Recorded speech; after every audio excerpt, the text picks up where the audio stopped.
في سبيل الله خير من الدنيا وما فيها. وقال عليه الصلاة والسلام: من قال لا إله إلا الله مخلصا دخل الجنة. قيل: وما إخلاصها؟ قال: أن تحفظه عن محارم الله. وقال عليه الصلاة والسلام: من رأى منكم منكرا فليغيره بيده، فإن لم يستطع فبلسانه، فإن لم يستطع فبقلبه، وذلك أضعف الإيمان، أو كما قال عليه الصلاة والسلام.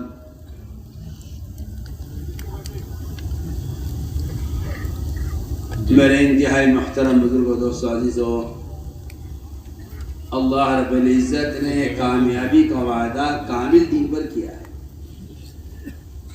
سمجھتے تھے جس طرح حالات آئیں گے بے دینی کی وجہ سے، ایسے حالات بھی آئیں گے ناقص دین کی وجہ سے۔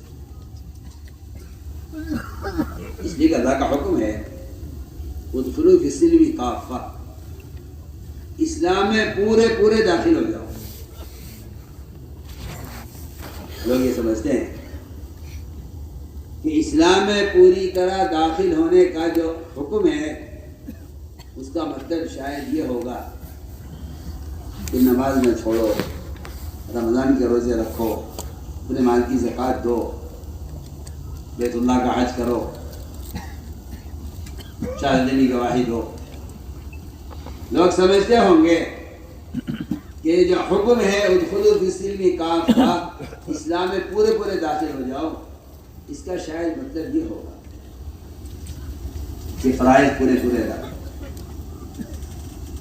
میں بہت بنیادی اور اہم بات آپ سے عرض کرتا ہوں، ادخلوا فی السلم کافہ، اسلام میں پورے داخل ہو جاؤ۔ اس آیت کا مطلب یہ ہے کہ مومن کا عقیدے سے لے کر، عبادات سے لے کر، معاملات سے لے کر، پورے معاشرے کو لے کر، یہاں تک کہ مسلمان کی شکل، اس کا لباس، یہ اگر سنت کے خلاف ہے تو یہ اسلام میں پورا داخل ہے۔ آپ سوچیے کیا اس کا عقیدہ، اس کے فرائض، اس کے معاملات، اس کی شادیاں، اس کا سر سے لے کر پیر تک حلیہ، اگر یہ پورا کا پورا نظام سنت کے مطابق نہیں ہے تو یہ اسلام میں پورا داخل نہیں، کیونکہ یہ آیت جو نازل ہوئی ادخلوا فی السلم کافہ، یہ آیت کب نازل ہوئی؟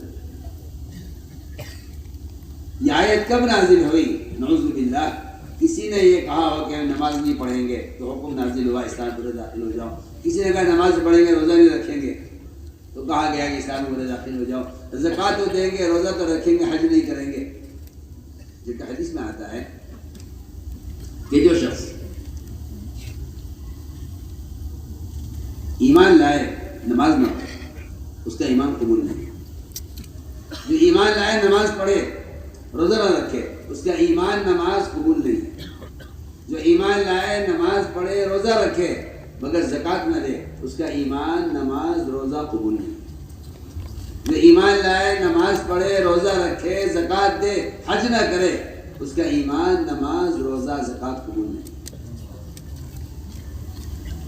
کیوں؟ اس لیے کہ ہم کامل دین قبول کرتے ہیں۔ آپ میں کتنے بیوپاری ہیں، آپ میں کتنے تاجر ہیں، اگر آپ کا مال ناقص ہے تو آپ کا مال ریجیکٹ ہو جاتا ہے، آپ کا مال واپس ہو جاتا ہے۔ مخلوق آپ کا ناقص مال لینے کو تیار نہیں ہے، اللہ تعالیٰ آپ کے ناقص اسلام پر کیسے راضی ہو جائے؟ آپ اعتراف کرتے ہیں کہ بالکل آپ کو واپس کرنے کا حق ہے کیونکہ میں نے چیز آپ کو غلط دی۔ میں بہت آپ سے بنیادی بات عرض کروں، ادخلوا فی السلم کافہ، اسلام میں پورے داخل ہو جاؤ۔ اس عمل کا مطلب کیا تھا؟ یہ حکم کب نازل ہوا؟ یہ بات یہ سب کو معلوم ہونا چاہیے کہ یہ حکم کب نازل ہوا۔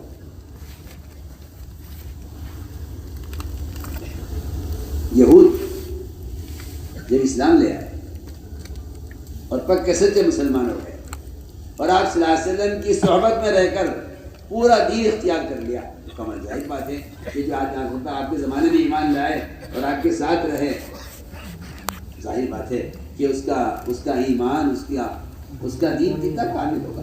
میں بہت اہم بات کر سکتا ہوں۔ ان یہود نے اسلام قبول کرنے کے بعد اور پکے سچے صحابی بننے کے بعد آپ صلی اللہ علیہ وسلم سے یہ درخواست کی کہ یا رسول اللہ، ہم قرآن پر ایمان لائے ہیں، قرآن ہی پڑھتے ہیں، قرآن ہی ہمارا امام ہے، قرآن ہی ہمارا قانون ہے اور ہم قرآن کی ہی تابع ہیں، کیا کبھی توریت پڑھ لیا؟ آسمانی کتاب ہے، اس پر ایمان لانا میرا آپ کے لیے فرض ہے۔ سوچئے، غور کیجیے، توریت پڑھنے کی اجازت مانگی ان مسلمانوں نے جو پہلے یہودی تھے پھر مسلمان ہوئے کہ جی ہم کبھی توریت پڑھ جائے گی۔ ادھر ان کا یہ سوال ہوا، ادھر آسمان سے یہ حکم آیا، ادخلوا فی السلم کافہ، اسلام میں پورے داخل ہو جاؤ۔ تمہارا توریت پڑھنے کا مطالبہ کرنا اس بات کی علامت ہے کہ تم نے بھی قرآن کو پوری طرح قبول نہیں کیا۔ عمر رضی اللہ تعالیٰ عنہ اپنے، اللہ اکبر، ان کے بارے میں آتا ہے کہ اگر عمر کا علم ایک پڑھنے میں رکھا جائے اور سارے اہل زمین کا علم ایک پڑھنے میں رکھا جائے، عمر کا علم بھاری ہو۔ خیال آیا کہ توریت پڑھے،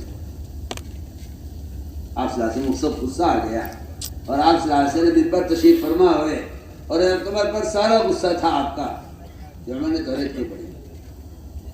آپ نے فرمایا اگر آج موسیٰ علیہ السلام زندہ ہو کر آ جائیں، ان کے لیے کوئی راستہ نجات کا نہیں ہے سوائے میرے طریقے کے، سوائے میرے اتباع، اور اگر تم ان کے طریقے پر عمل کیا تم گمراہ ہو جاؤ گے۔ میں عمر، میں جو قرآن لے کر آیا ہوں، کیا یہ تمہاری نجات کے لیے اور یہ تمہاری ہدایت کے لیے کافی نہیں؟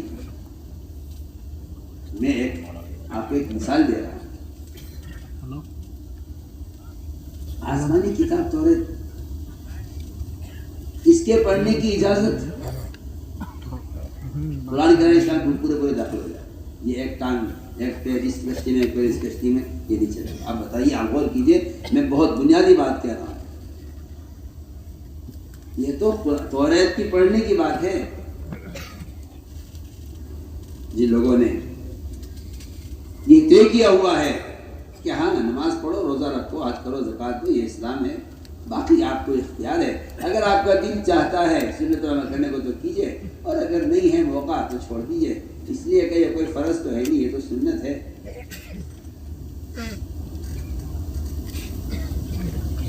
جبکہ میں عرض کر رہا ہوں کہ کامیابی پورے دن پر ہے۔ امام غزالی عبد العزیز فرماتے ہیں کہ 10 چیزیں عبادت ہیں، 10 چیزیں عبادت ہیں: نماز، روزہ، حج، زکوٰۃ، ذکر، تلاوت، تجارت، پڑوسیوں کے حقوق کا ادا کرنا، ہر کام میں سنتوں کا اہتمام۔ یہ 10 چیزیں مل کر عبادت ہوتی ہے۔ اگر اس میں سے کوئی ایک چیز کم ہو رہی ہے، یعنی کسی ایک رائج میں اللہ حکم چھوڑا جا رہا ہے، تو اس کا دین اس طرح ناقص ہوگا جس طرح نماز پڑھنے والا ایک رکوع ایک سجدہ چھوڑ دے یا ایک رکعت چھوڑ دے تو اس کی نماز ناقص ہو جاتی ہے۔ اس ناقص نماز سے جس طرح کا مسلال ہونے والا نہیں ہے، اس ناقص دین سے بھی مسلمان کے ساتھ اللہ کی طرف سے جو عزتوں کا اور غلبے کا اور کامیابی کا جو وعدہ ہے، وعدہ پورا نہیں ہوگا۔ ہمارا وعدہ کامل دین پر ہے۔ سوچیے، میں مثال اس کی، بلکہ مسلمان ہی سوچتا ہے کہ یہ تو ضرورت ہے، اس کو اس طرح جاؤ پورا کر لو۔ ایک صاحب نے بائیں ہاتھ سے لقمہ لیا کھانے،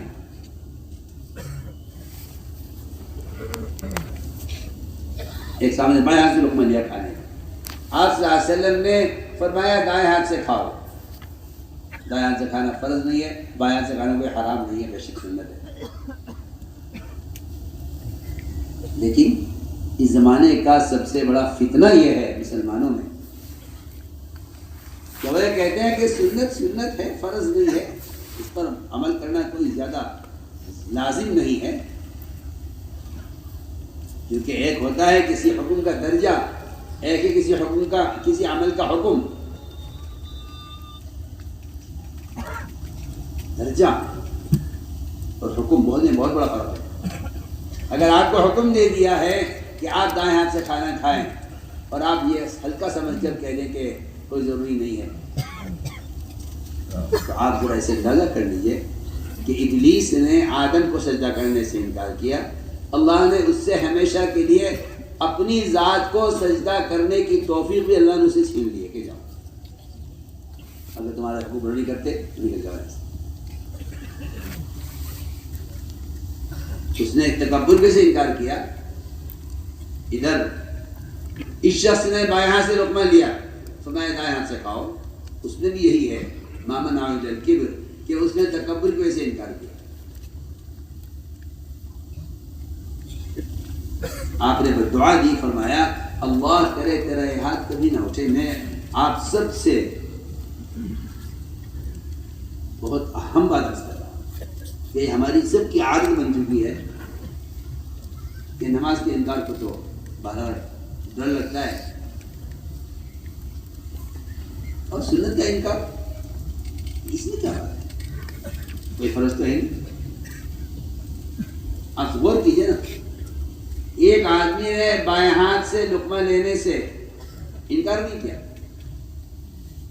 کہ نہیں جی میں تو بائیں سے ہی کھاؤں گا، یہ نہیں کہا اس نے کہا کہ میرا دائیں ہاتھ معذور ہوں، دائیں ہاتھ سے میرا دائیں ہاتھ اٹھتا نہیں ہے، اس لیے بائیں سے کھا رہا ہوں، اور یہ اس نے عذر اس لیے پیش کیا ہے تاکہ ٹوکنے والے کو اور متوجہ کرنے والے کو خاموش کر سکے۔ یہ عام عادت ہے لوگوں کی کہ جب انہیں کسی سنت کی طرف یا کسی عمل خیر کی طرف ان کو بلایا جاتا ہے تو وہ کوئی عذر پیش کر دیتے ہیں۔ اس نے عذر پیش کیا کہ میرا دائیں ہاتھ اٹھتا ہے، حالانکہ اس کا یہ عذر جھوٹا عذر تھا، اس کا دائیں ہاتھ بالکل درست تھا، لیکن آپ نے دعا دی اور فرمایا اللہ کے طرح یہ ہاتھ کبھی نہ اٹھے۔ اس دن کے اس وقت کے بعد سے اس کا ہاتھ اس کے منہ کی طرف اٹھا نہیں، اس کا ہاتھ شل ہو گیا۔ میں آپ کو بتانا چاہتا ہوں کہ ادھر ابلیس کی کمر شل ہو گئی اللہ کو سجدہ کرنے سے، اس کا دائیں ہاتھ شل ہو گیا سارے کاموں سے۔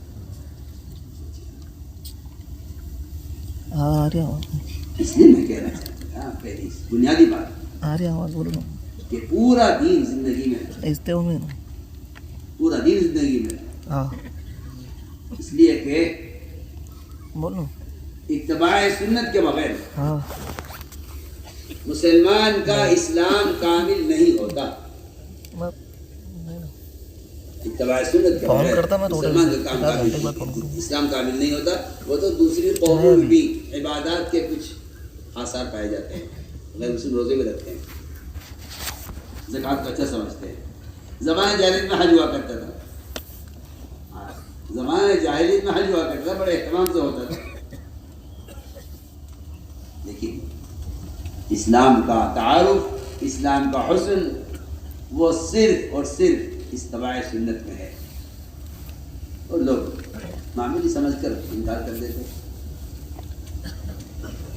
بغداد کی سب سے بڑی عدالت کے جج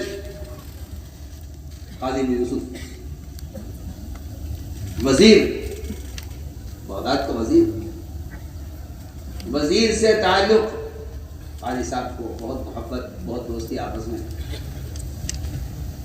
دعوت کی وزیر کی، وہ آیا کھانے کے لیے، اس نے پوچھ لیا قاضی صاحب سے کھانے میں کیا ہے؟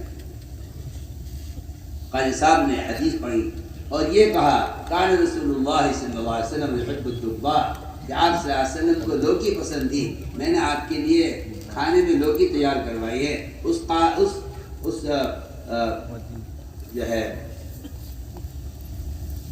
وزیر نے یہ کہہ دیا کہ مجھے لوکی پسند نہیں، بس اتنا اس کا کہنا تھا، مجھے لوکی پسند نہیں۔ فرمایا کوئی ہے؟ کیا بات ہے کہ یہ آدمی واجب القتل ہے، بلکہ روایت میں آتا ہے کہ خود تلوار نکال کے قتل کے لیے۔ اس کو قتل کر دیا جائے. یہ آدمی اسلام سے مرتد ہو گیا ہے جو یہ کہتا ہے مجھے لوکی پسند نہیں. سوچیے لوکی جس کا کھانا واجب نہیں ہے، داڑھی جس کا رکھنا واجب ہے، ایک سنت عادت آپ صلی اللہ علیہ وسلم کی، مجھے پسند نہیں. فرمایا تلوار نکالی اس کے قتل کے لیے. لوگ آئے کیا بات ہے کہ اس نے یہ کہا مجھے لوگ پسند نہیں ہے، یہ آدمی مرتد ہو گیا ہے، اس کو قتل کر دیا. پورے بغداد میں قرآن بھی کیا ہے. کیا بات ہے؟ میری بات یہ ہے کہ اس نے سنت کو ہلکا سمجھ کر اور سنت سے بے رغبتی ظاہر کی ہے.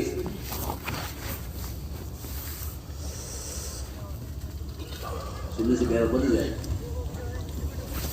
آج عباس لکھا ہے کہ اگر کوئی بچہ بھی یہ سنتا تھا کہ اس نے یہ کہا ہے کہ ہمیں لوگ کی پسند نہیں ہے، وہ کہتے ہیں تو اس کو قتل کر دو. اللہ کے نبی کی سنت سے محبت نہیں، اسے قتل کر دو.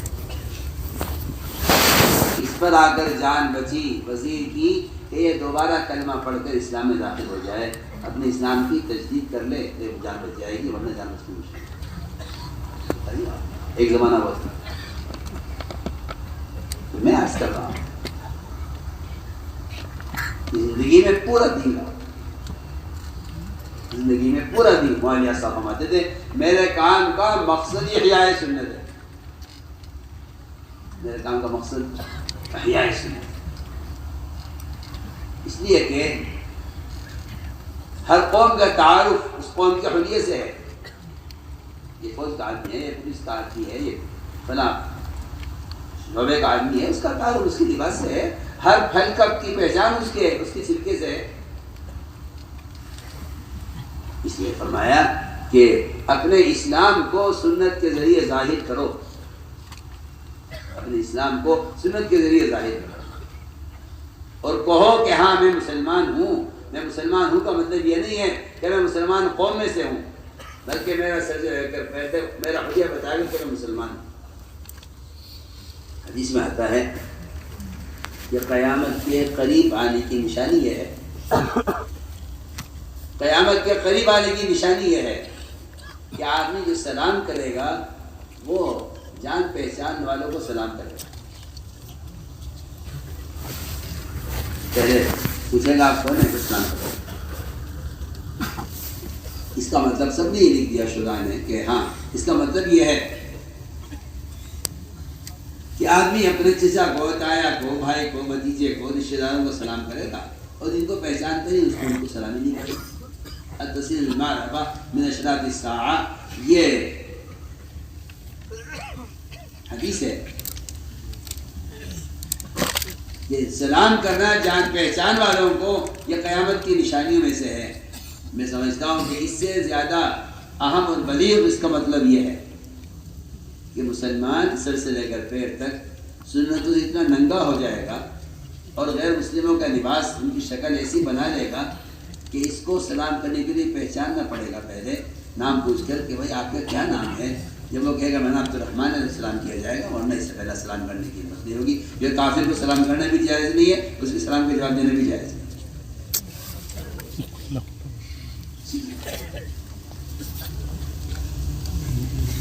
میرا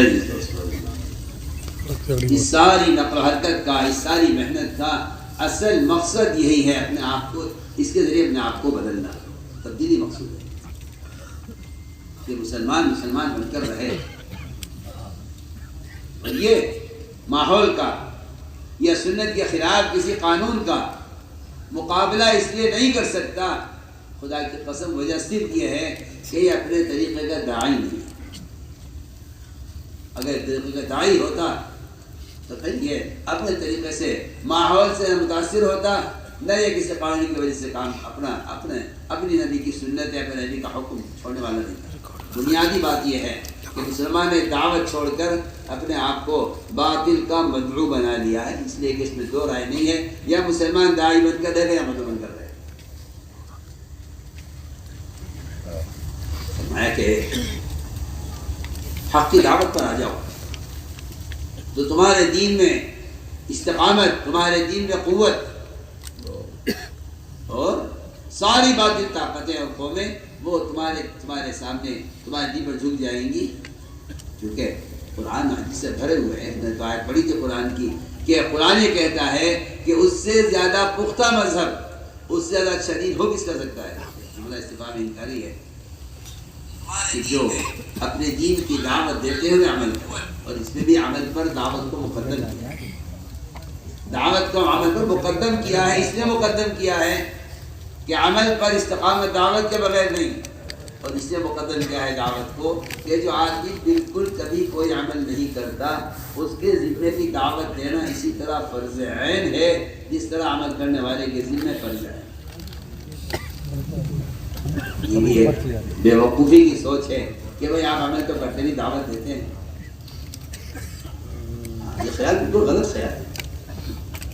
دعوت دینے کے لیے نہ عمل شرط ہے نہ علم شرط ہے۔ آپ کے پاس علم نہیں ہے، آپ ایک آدمی کو نماز کی دعوت دیجیے، علم ہے وہ طریقہ بتائیں گے نماز کا، مگر دعوت دینا ہر فرد کے ذمے فرض عین ہے، اور اللہ کی قسم اس لیے فرض عین ہے ہر فرد کے ذمے دعوت دینا کیونکہ ایمان لانا فرض عین ہے۔ ایمان لانا فرض عین ہے، اس لیے دعوت دینا بھی فرض عین ہے۔ یہ خیال تو ذہن سے نکال دینا چاہیے کہ دعوت کا کام فرض کفایہ ہے، کیونکہ ایمان لانا فرض عین ہے ہر مسلمان مرد عورت کی ذمہ، اس لیے دعوت دینا بھی فرض عین ہے۔ اس کی وجہ یہ ہے کہ دعوت دینا اصل یہی ایک واحد سبب اور واحد ایک فریضہ اور واحد ایک طریقہ اور واحد ایک ذریعہ ہے ایمان کی تکمیل۔ آپ چاہے کتنے بھی دیندار ہوں، کتنے بھی تہجد گزار ہوں، دیندار ہوں، آپ ہر اعتبار سے آپ کا دین کامل ہو، مگر یہ بات سب یاد رکھیں کہ بڑے سے بڑے ولی کے ذمے ہے اور بڑے سے بڑے شیخ کے ذمے بھی یہ ہے کہ وہ اپنے ایمان کی تکمیل کے لیے دعوت دے۔ علماء نے لکھا ہے بات کرو سوچیے،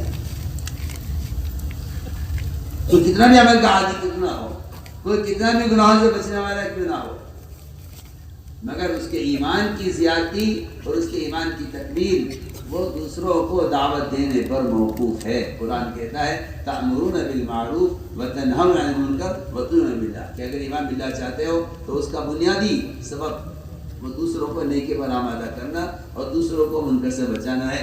بڑے عالم گزرے ہیں مولانا فضل عالم میشر رحمۃ اللہ علیہ، وہ لکھتے ہیں ترجمان السنہ میں اسی آیت کے ذریعے بھلائی کو حکم کرنا برائی سے روکنا، یہ ہے اللہ پر ایمان لانا۔ اللہ پر ایمان لانا یہ ہے کہ ایسا ایمان لاؤ جیسا اللہ چاہتا ہے، ایسے ایمان لاؤ جیسے ایمان صحابہ لائے۔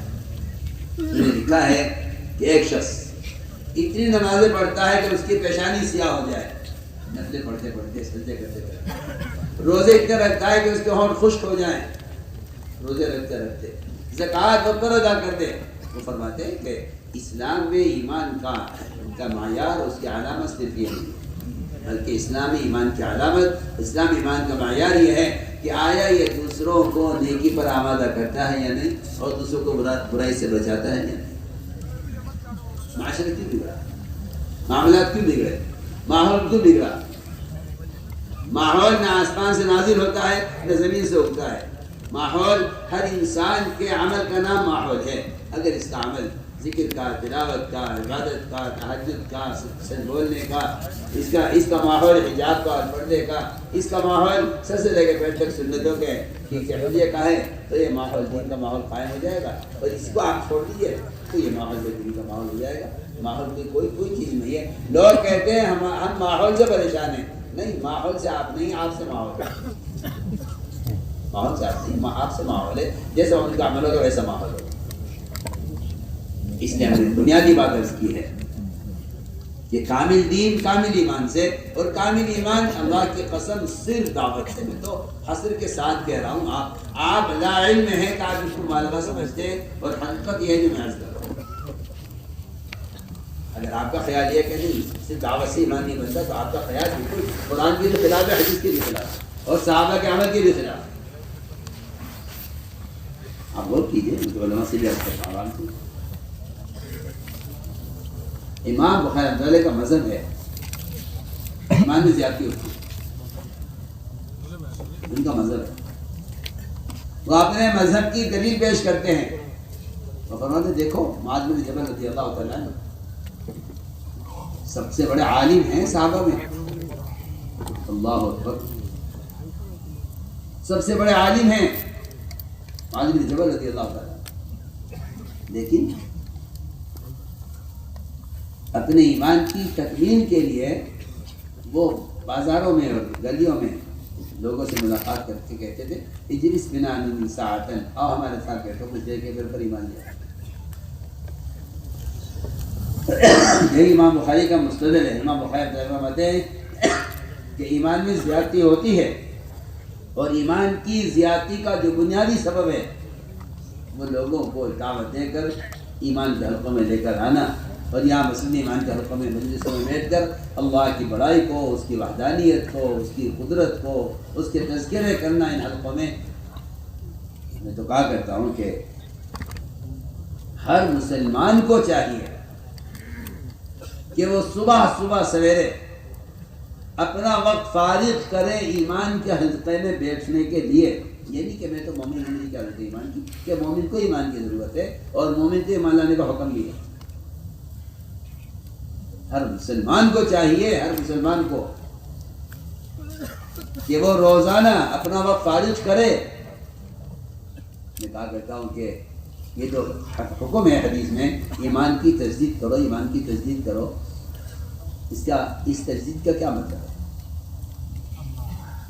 صحابہ نے سوال کیا آپ سے کہ اللہ ایمان کی تجدید کیسے کرے؟ ہمارے آپ سے قول لا الہ الا اللہ، کہ لا الہ الا اللہ کی کثرت سے اپنے ایمان کو تازہ کرو۔ اس کا مطلب یہ تھا کہ اللہ کی بڑائی کے تذکرے، اس کے احکام کے تذکرے، اس کی قدرت کے تذکرے، اور یہ بھی یاد رکھو کہ اس کے لیے اجتماعی حلقہ اصل ہے، اس لیے کہ جب ایک سے اللہ کی یاد دلائیں گے تو پھر ایمان میں زیادتی ہوگی۔ یہ قرآن کی آیت کا مفہوم بھی ہے، اذا ذکر اللہ وجلت قلوبہم واذا تلیت علیہم آیاتہ زادتہم ایمانا، کہ جب قرآن پڑھ کر سنایا جاتا ہے اور اللہ تعالیٰ کے احکام بتلائے جاتے ہیں تو اس سے ان ایمان کے حلقوں میں بیٹھنے والوں کے ایمان میں زیادتی ہوتی ہے۔ یہی مطلب آیت کا ہے اور یہی معمول صحابہ کا ہے۔ عمر رضی اللہ تعالیٰ عنہ ایک سے ملاقاتیں کرتے، ایک کے پاس جاتے، ایک دو کے ہاتھ پکڑتے ہوئے مسجد میں لے کر آتے اور فرماتے کہ آؤ چلو اٹھو ہمارے ساتھ، اور یہ کہہ کے فرماتے تھے کہ یہ کام اس لیے کرتا ہوں تاکہ میرے ایمان میں زیادتی ہو۔ یہ سب دلائل ہیں اور یہ صحابہ کرام کے اپنے ایمان کی تکمیل کے طریقے ہیں جو امت نے اجتماعی طور پر چھوڑ دی، اور ایسا کا ملفوظ ہے۔ میں اس کام کا کوئی نام رکھتا تو اس کا نام تحریک ایمان رکھتا، کہ یہ کام نے ایمان کو حرکت دینے، اپنے ایمان کو کمال تک پہنچانے کے لیے۔ میرے دوستوں بزرگوں عزیز، ہمارے یہاں گشت کا جو موضوع ہے وہ گشت کا موضوع اس کی ملاقاتیں کر لینا نہیں۔ گشت کا مقصد کیا ہے؟ ایک شخص کو منکر کرتے ہوئے دیکھ رہے آپ چاہتے ہیں کہ منکر کو چھوڑ دیں، اس کے لیے سب سے اعلیٰ بات یہ ہے، اعلیٰ بات جو کہہ رہا ہوں، اعلیٰ بات یہ ہے کہ آپ اس کا ہاتھ پکڑ کے اس کو مسجد میں لے آئیں۔ یہ اعلیٰ ایمان ہے، یہ اعلیٰ بات ہے، کیونکہ 3 قسمیں جہاد کی حضرت علی کا قول ہے، جہاد بالید، ہاتھ سے جہاد، زبان سے جہاد، دل سے جہاد۔ اگر آپ ہاتھ کسی کو پکڑ کے لے آئے مسجد میں تو یہ آپ کا اعلیٰ ایمان ہے اور یہ اعلیٰ درجے کا عمل ہے۔ اگر آپ یہ نہیں کر سکتے تو آپ اس شخص کو غلط منکر کرنے والے کے پاس آپ جائیں۔ میں جو کہہ رہا ہوں کہ آپ اس کے پاس جائیں، میں اس لیے کہہ رہا ہوں کہ آج کل دماغوں میں یہ بٹھا دیا ہے شیطان نے کہ جا کر دعوت دینا کوئی ضروری نہیں ہے، جب آلات و ذرائع ہیں بات کے پہنچانے کے تو اس سے بھی دعوت دی جا سکتی ہے، جبکہ دعوت ایک وہ ایسا بدنی فریضہ ہے نماز کی طرح جو آپ کے خود جا کر دعوت دیے بغیر یہ فریضہ کسی قلم سے، کسی اخبار سے، کسی رسالے سے، کسی کتاب سے، کسی موبائل سے یہ فریضہ ادا نہیں ہوگا۔ میں آپ سے سب سے کھل کر کہہ رہا ہوں، یہ جو ایک دھوکہ لگا ہے لوگوں کو کہ بات کے پہنچانے کے ذرائع اور بھی ہیں، میں آپ سے کھل کر گیا. جس طرح نماز کا فریضہ خارجی کسی چیز سے ادا نہیں ہوگا، اس کے لیے آپ کے بدن کا استعمال اصل ہے، ایسے میں کہنا چاہتا ہوں کہ دعوت کا فریضہ آپ کے بدن سے متعلق ہے، یہ کسی قلم سے، کسی رسالے سے، کسی اخبار سے یہ فریضہ ادا نہیں ہے. آپ حدیث کو غور کیجئے نا تو میری بات سمجھ آئے گی نا. کیونکہ رواجی طریقے اتنے چل گئے ہیں کہ اب سنت طریقوں پر اگر کہا جائے تو لوگ سمجھتے ہیں کہ یہ الگ بات کر رہے ہیں اور ان کا تفرد ہے. جی ہاں، اور یہ کوئی نئی بات ہے، کیونکہ سنتیں اتنی پرانی ہو گئی ہیں کہ ان کا تذکرہ کرنا آدمیوں کو نئی بات لگتی ہے. اس کو میرا دل چاہتا ہے کہ آپ کو سمجھاؤں کہ دعوت کا فریضہ کیسا دعوت. تو میں نے عرض کیا کہ ہاتھ سے منکر کو بدلنا اعلیٰ ایمان ہے اور یہ اعلیٰ جہاد ہے. دوسرا درجہ کہ آپ زبان سے جا کر لوگوں کو سمجھا کر مسجد میں لے آئے. یہ نہیں ہم کو بتا دیں معروفات کیا منکرات کیا، یہ دعوت نہیں ہے. کسی کو منکرات معروفات بتانا دعوت نہیں ہے، معلومات ہے. کتابوں سے آپ کو معلوم ہو جائے گا یہ منکر ہے یہ معروف ہے. وقت ثقیف کو معلوم تھا کہ یہ فرائض ہیں جو ادا کرنے ہیں، ان کو معلوم تھا، انہوں نے کہا ہم نماز نہیں پڑھیں گے، روزہ نہیں رکھیں گے، زکوٰۃ نہیں دیں گے، حج نہیں کریں گے، جہاد نہیں کریں گے، اور ہم آپ کلمہ پڑھ کے مسلمان ہونا چاہتے ہیں. تو میں انہیں مسجد میں رکھو، اس ماحول میں رہے بغیر ان میں عمل کی استعداد پیدا نہیں ہو سکتی. میں نے عرض کیا کہ آپ زبان سے ان کو سمجھا کر مسجد میں لے آئیں. یہ درمیانہ جہاد ہے اور یہ درمیانہ ایمان ہے کہ آپ زبان سے سمجھیں. سب سے ضعیف ترین ایمان، سب سے کمزور ایمان اس مسلمان کا ہے جو کسی گناہ کو ہوتا ہوا دیکھ کر دل سے رو رہا ہے کہ اللہ یہ کیا ہو رہا ہے، یہ نہیں ہونا چاہیے، میں زبان نہیں کھول سکتا، یہاں ماحول میرے خلاف ہو جائے گا، میں مجبور ہوں.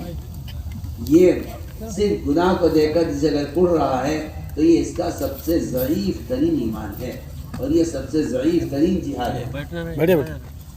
اور اگر خدا نہ کرے، اللہ نہ کرے، کوئی مسلمان کسی گناہ کو ہوتا ہوا دیکھ رہا ہے اور اس کو روکنے کی اور اس کو بدلنے کی کوشش نہیں کرتا تو صاف اس کے اندر ہے کہ اس کے دل میں ایمان کا ذرہ بھی نہیں. پھر وہ مسلمان یہ منکر کو دیکھ کر خوش ہو رہا، بتائیے اس کو ایمان کہا جائے اس کے دل میں یا فسق کہا جائے اس کے دل میں کہ کیا؟ تو منکر کو دیکھ کر خوش ہو رہا ہے. یہ تو کمزور ایمان اس کا تھا جو منکر کو دیکھ کر غمگین ہو رہا تھا، اس کا ایمان ہے سب سے کمزور ایمان. اور اگر یہ منکر کو دیکھ کر خوش ہو رہا ہے تو پھر تو آپ خود ہی فیصلہ کیجئے. ایسے حالات میں مسلمان یہ کہیے ہمیں ایمان کی کیا ضرورت ہے، ہم تو ایمان والے. تو میں نے عرض کیا دوستو، ایمان کی تکمیل کا اصل سبب یہ ہے آدمی غلط ماحول میں رہتے دین سے بالکل ناواقف ہو جاتا ہے اور عمل کی اصلاح ختم ہو جاتی ہے. اس لیے کہا گیا کہ پہلا کام یہ ہے فرد کو دعوت دے کر ایمان کے حلقوں میں ایمان سیکھنے کی غرض سے لے کر آؤ. اجلس بنا نومی ساعتن، صحابہ کرام کا یہ قول ہے، ان کا عمل ہے. ایمان کی زیادتی کا میں آپ کو طریقہ بتا رہا ہوں کہ اس کا بلکہ میں کہتا ہوں کہ صحابہ کا تو عمل ہے ہی ہے، لیکن سنت بھی یہی ہے. یہ اور سنیے آگے کہ سنت بھی یہی ہے. مسجد میں ایمان کے حلقوں میں جڑنا ہی ایمان کی تکمیل کا واحد سبب ہے. میں سنت سے حدیث سے کہہ رہا ہوں. زید بن رواحہ رضی اللہ تعالیٰ عنہ نے جب ایک صاحب کو دعوت دی تو کہا کہ آؤ ایمان لائیں گے. تو آج کل کے لوگوں کی طرح انہیں بھی اشکال ہوا کہ تو ایمان والے ہیں، یہ کون سے ایمان کی دعوت دے رہے ہیں، لا چکے ہم تو ایمان، ہم تو کفر اسلام میں آ گئے.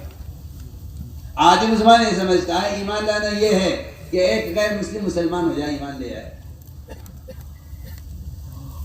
وہ بھی یہ سمجھے جا کے اشکال کیا صلی اللہ علیہ وسلم سے، تاکہ رسول اللہ یہ اس طرح کہتے ہیں جس سے کہہ رہے ایمان نہیں مجھے ایمان لا چکا ہوں. فرمایا نہیں، ابن رواحہ مسجد میں ایمان کے وہ حلقے قائم کرنا چاہتا ہے جس کو دیکھ کر ملائکہ کے سامنے اللہ تعالیٰ فخر فرماتے ہیں کہ دیکھو میرے بندوں کو وہ میرے تذکروں پر اور میری بڑائی کے تذکروں پر اور میرے احکام کے تذکروں پر جمع ہیں.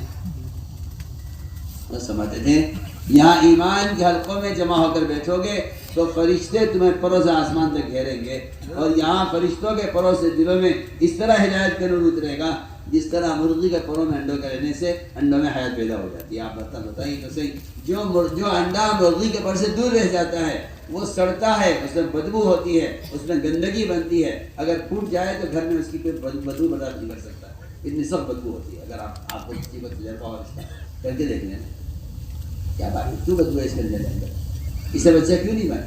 اتنی سی بات ہے کہ یہ انڈا مرغی کے پر سے باہر لے گئے۔ ایک جانور کے پروں میں انڈے کے رہنے سے اس میں حیات پیدا ہو جاتی ہے، دور رہنے سے گندگی پیدا ہو جاتی ہے۔ جو آدمی فرشتوں کے پروں میں رہے گا بتائیے تو صحیح، اس کے اندر ہدایت کا نور، اس میں عبادات کا شوق کیوں نہیں پیدا ہوگا؟ جبکہ ملائکہ وہ مخلوق ہیں جو تمام گناہوں سے پاک ہیں اور اللہ تعالیٰ کی عبادت میں ہمیشہ مشغول ہیں۔ ہمارے گشت کا یہ موضوع ہے، میں سب سے کہتا ہوں ہمارے گشت کا موضوع دین کی بات پہنچانا نہیں ہے، ہمارے گشت کا موضوع منکر کے ماحول سے مسلمان کو اٹھا کر نیکی کے ماحول میں لانا ہے، ہمارا گشت کا موضوع ہے۔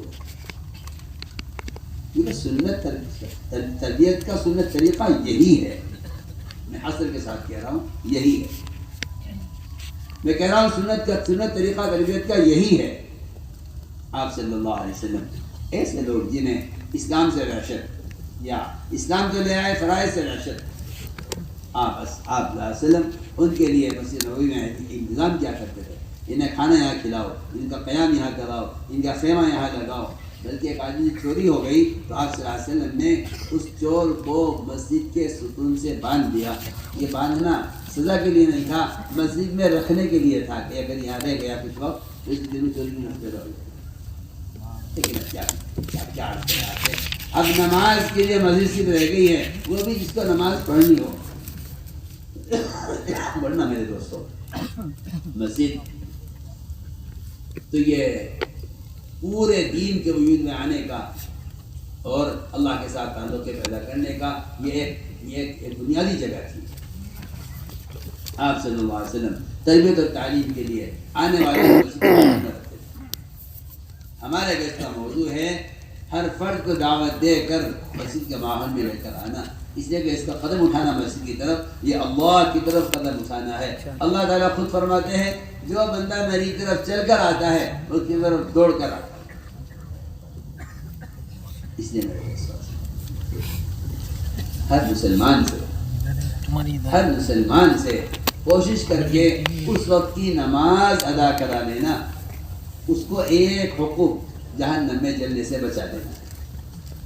2 کروڑ 80 لاکھ سال کتنی بڑی مدت ہے ایک نماز کو قضا کرنے، ایک نماز کے قضا کرنے پر۔ ہم بھری مسجد لے کر مطمئن ہوتے ہیں کہ ماشاءاللہ ہمارے یہاں بہت نمازی ہیں، کہ نہیں بہت نمازی ہیں نہیں، وہ جو بازار میں ایک آدمی نماز چھوڑے ہوئے ہیں، آپ نماز پڑھنے والے کی تعداد کو مت دیکھیے، آپ اس بازار کو اس مجمع کو دیکھیے جو نماز سے واقف ہے۔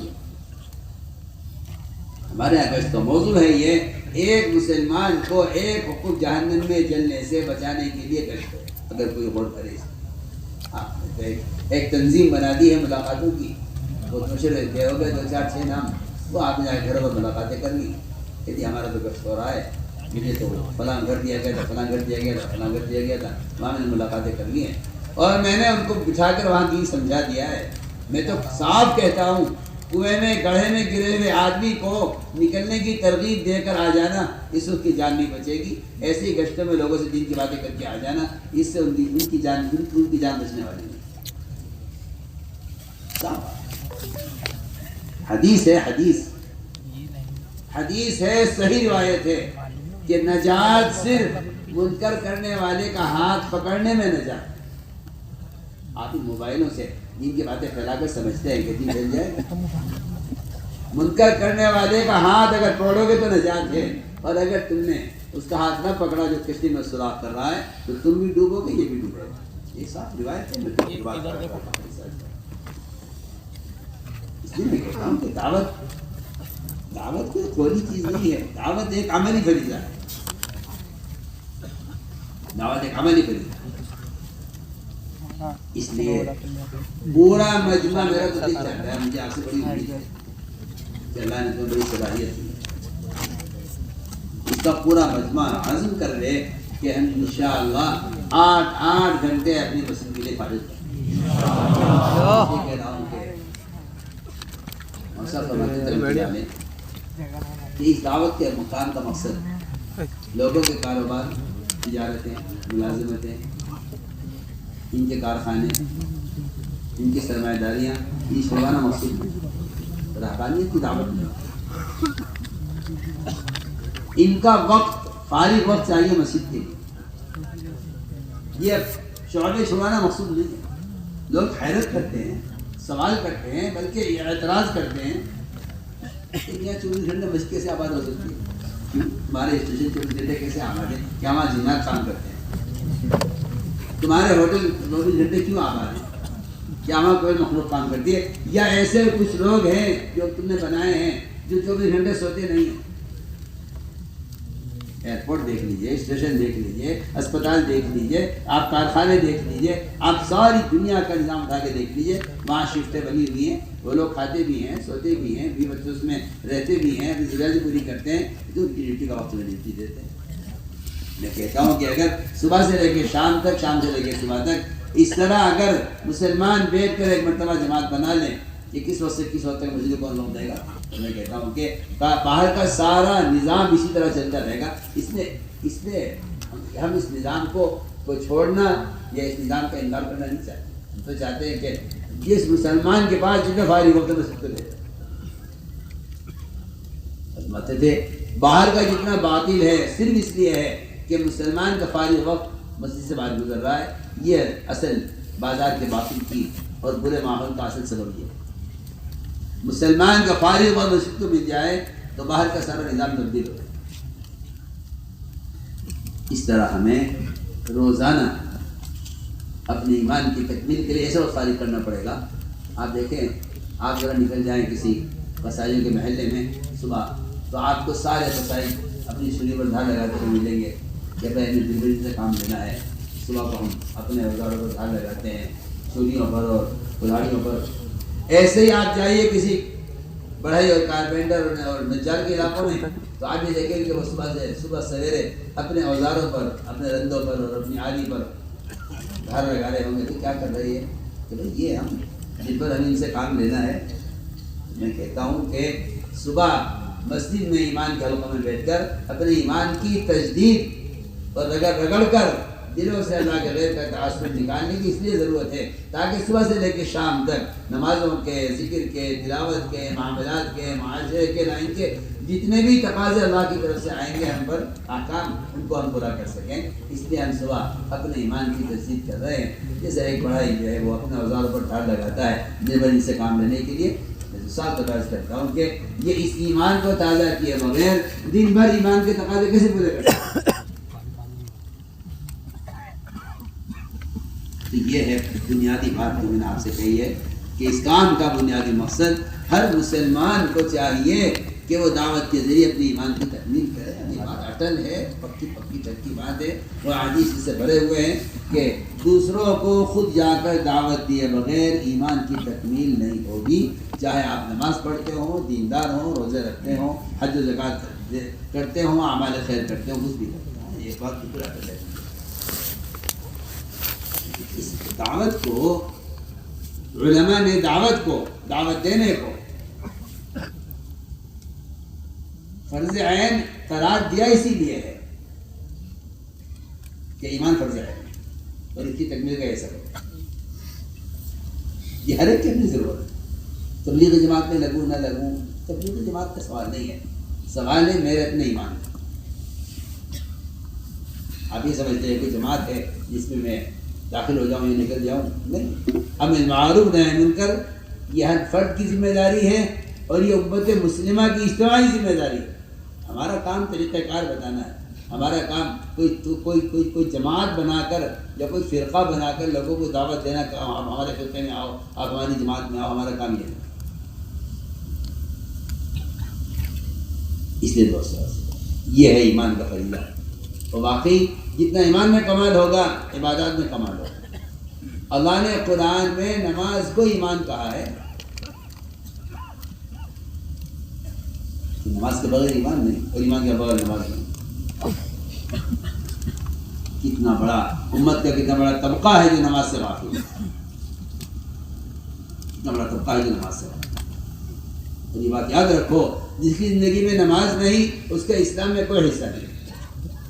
اس کے اسلام میں کوئی حصہ نہیں، جس کی زندگی میں نماز نہیں اس کے اسلام میں کوئی حصہ نہیں. عمر رضی اللہ عنہ نیزہ مارا گیا اور زخم اتنا گہرا تھا کہ معدے تک پہنچ گیا، اور دودھ پلایا گیا تو وہ دودھ زخم سے باہر آ گیا. بے ہوش تھے. یہ خلیفہ ثانی ہیں، ان کے آخری کلمات کیا ہیں؟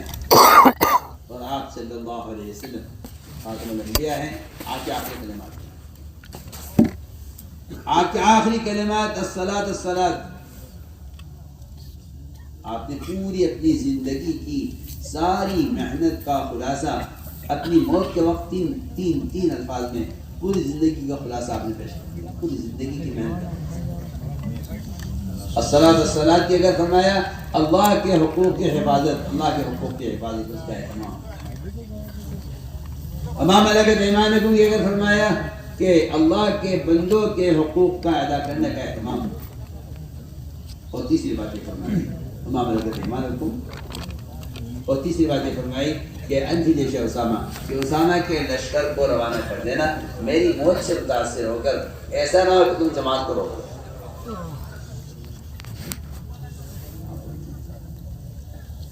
ایسا نہ تم جماعت کو روک لو.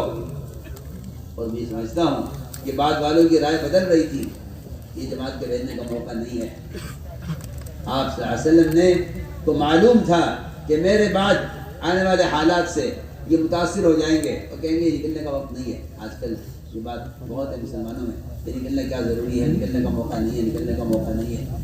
آپ غور کریں، سارے صحابہ حضرت عمر، ابو بکر، عثمان، علی، عمر، عثمان، علی، انصار، مہاجرین، سب ایک طرف تھے. سب کی ایک ہی رائے کہ جماعت کے بھیجنے کا وقت نہیں. اتنا ابو بکر اڑے ہوئے تھے کہ نہیں. اور یہ کہا ابو بکر کہ منصوصات میں مشورہ نہیں ہے. جو چیز اللہ کی طرف سے طے شدہ ہے، جس کا عمل ہے نکلنے کا، اس میں مشورہ نہیں ہے. اور یہاں تک کہہ گیا عمر کو کہ عمر تو بڑا بہادر بنتا تھا، اس وقت آج اتنا بزدل کیوں ہو گیا؟ جو کہتے ہیں یہ حالات میں کیسے نہیں. تو میں نے عرض کیا حضور اکرم صلی اللہ علیہ وسلم نے اپنی وفات کے موقع پر اپنی پوری زندگی کی محنت کا خلاصہ 3 لفظوں میں دے دیا. اللہ کے حقوق، بندوں کے حقوق، اور امت کو ان حقوق کے ادا کرنے پر لانے کی عملی محنت. اسامہ کے لشکر کے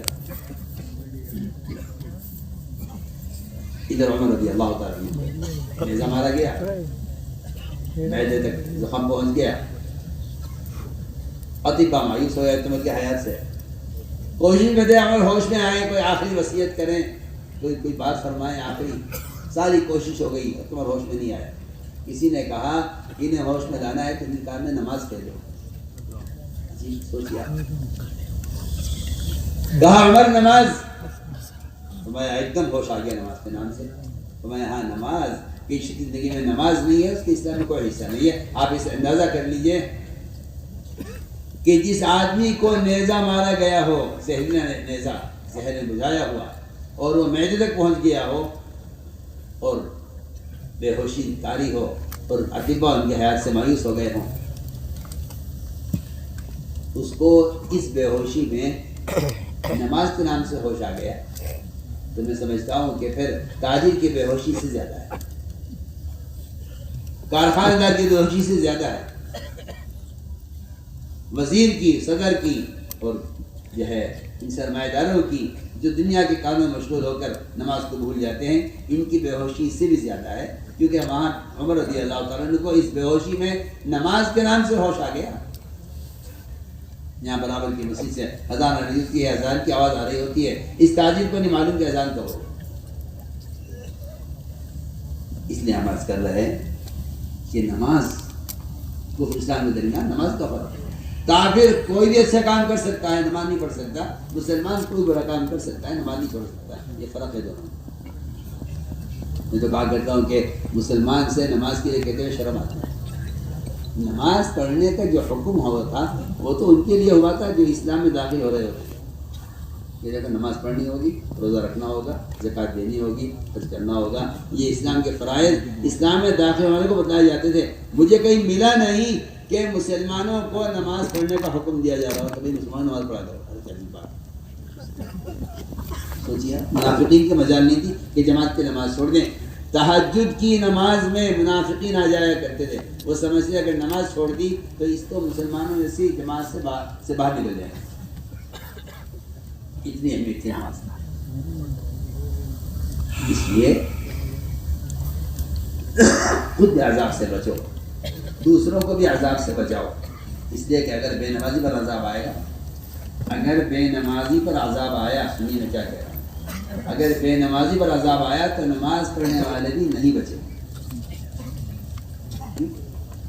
میری کیا پتہ ہے، میں تو پڑھتا ہوں، مجھے کیا پتہ ہے مجھے کیوں عذاب آیا؟ کہ آپ پر عذاب اس لیے آیا کہ آپ نے اس کو نماز پر آمادہ نہیں کیا۔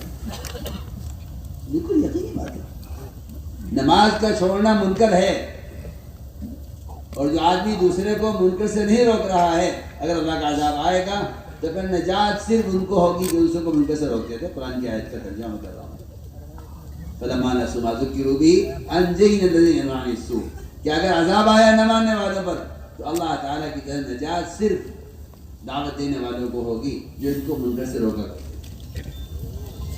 میرے دوست ساتھی، نماز پڑھتے ہیں، لیکن یہ نماز اللہ تعالیٰ کے خزانوں سے براہ راست فائدے اٹھانے کے لیے، اور براہ راست فائدے کیا؟ براہ راست اللہ کے خزانے جوڑ دینے والی نماز ہے، اور نماز یقیناً منکر سے روک دے گی۔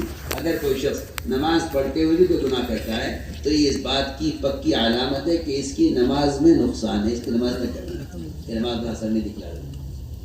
اس لیے فرمایا کہ نماز کو درست کر کے پڑھو۔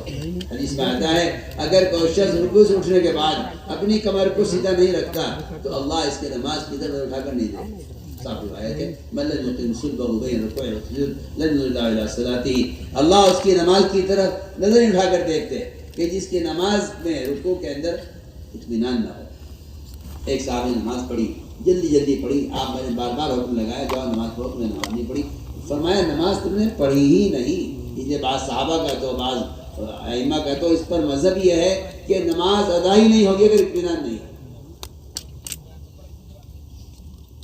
اس لیے میں نے عرض کیا کہ نماز پر ہمیں 3 طرح محنت کرنی ہے۔ پہلی محنت نماز کا ظاہر درست ہے،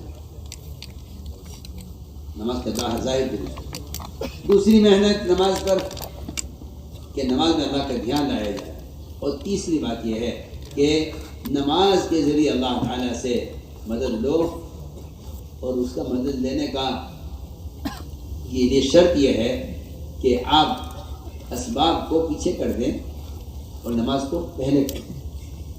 نماز کے ذریعے مدد لینے کے لیے شرط یہ ہے کہ آپ کو اقدام وقت کرنے پڑیں گے۔ ایک صحابی چلے تجارت کرنے کے لیے، پوچھا آپ سے بہن جانا چاہتے ہیں تجارت کے لیے؟ فرمایا ہاں جاؤ، لیکن آپ نے فرمایا پہلے 2 رکعت نماز پڑھیں۔ تجارت سے نہیں روکا، لیکن نماز کو تجارت میں مقدم کیا۔ فرمایا کرتے تھے کہ تیری نماز کا اللہ امتحان اس طرح دیں گے کہ ادھر اذان ہوگی مغرب کی، ادھر گاہک آ جائے گا۔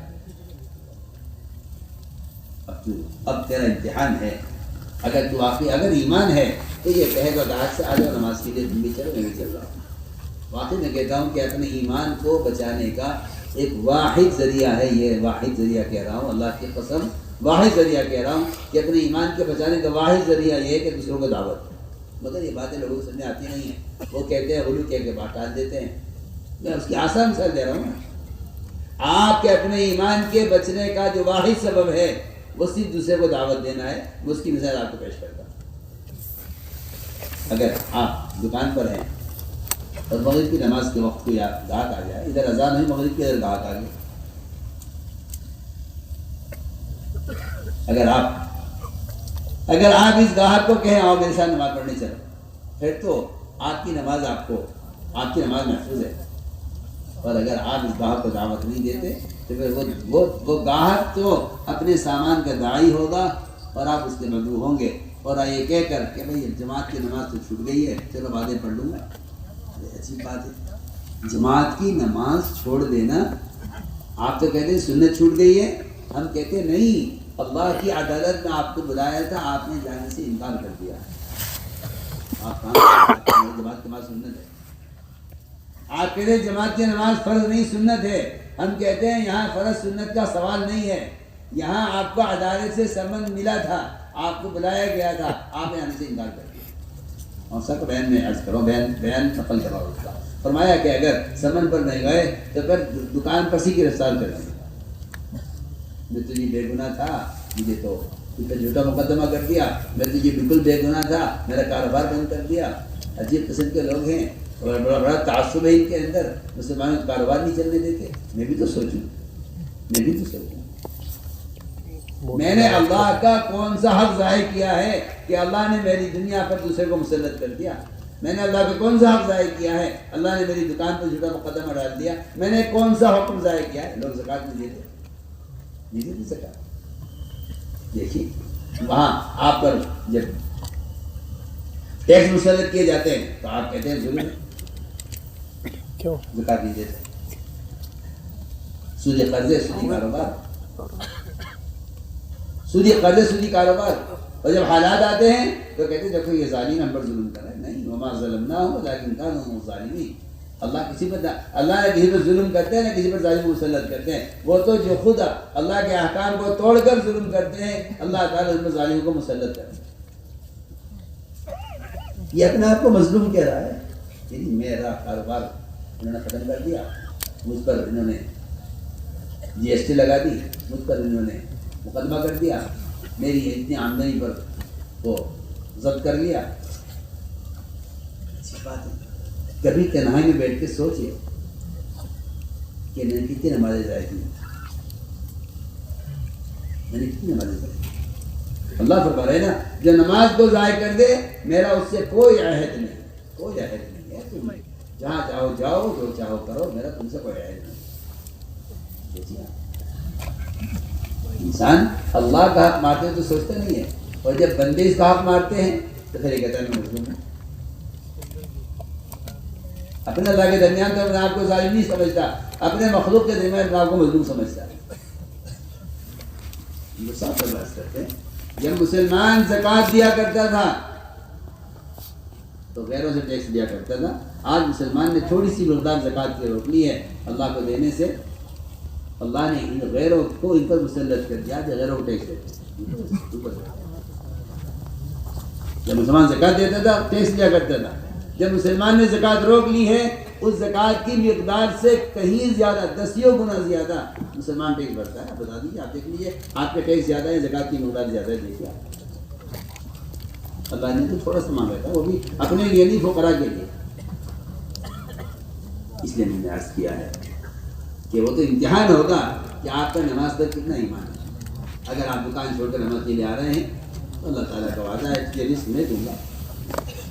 اس لیے میں کہا کرتا ہوں کہ گاہک جو آتا ہے وہ اصل میں رزق دینے کے لیے بھیجا اللہ نے اس کو، اللہ نے اس کو اس وقت اس امتحان کے لیے بھیجا ہے کہ تو ایمان والا ہے یا نہیں۔ اگر ایمان والا ہے تو نماز مقدم کرے گا، اور اگر ایمان والا نہیں ہے تو پھر تو گاہک کو مقدم کرے گا، نماز کو ضائع کر دے گا۔ میرے بزرگوں دوستوں عزیزوں، اذان مسجد میں بلانے کے لیے ہے، نماز کا ٹائم بتانے کے لیے نہیں ہے۔ نماز کے ٹائم تو بہت پہلے بتا دیے تھے، نماز کے ساتھ جبرائیل نے نمازیں پڑھ کے بتا دی تھی آپ کو۔ اذان تو بہت بعد میں آئی ہے، بہت بعد میں، اذان بہت بعد میں آئی، اذان بہت بعد میں آئی ہے، لیکن نماز کے اوقات پہلے بتا دیے۔ اس لیے میں کہا کرتا ہوں کہ اذان کو نماز کا اعلان نہیں ہے، بلکہ اذان اللہ تعالیٰ کی طرف سے مسجد میں آنے کا سمن ہے۔ جس طرح عدالت کا سمن ہوتا ہے نا، چوتھا عدالت کا، اگر نہیں گئے تو تمہارے خلاف وارنٹ کٹ جائیں گے فوراً۔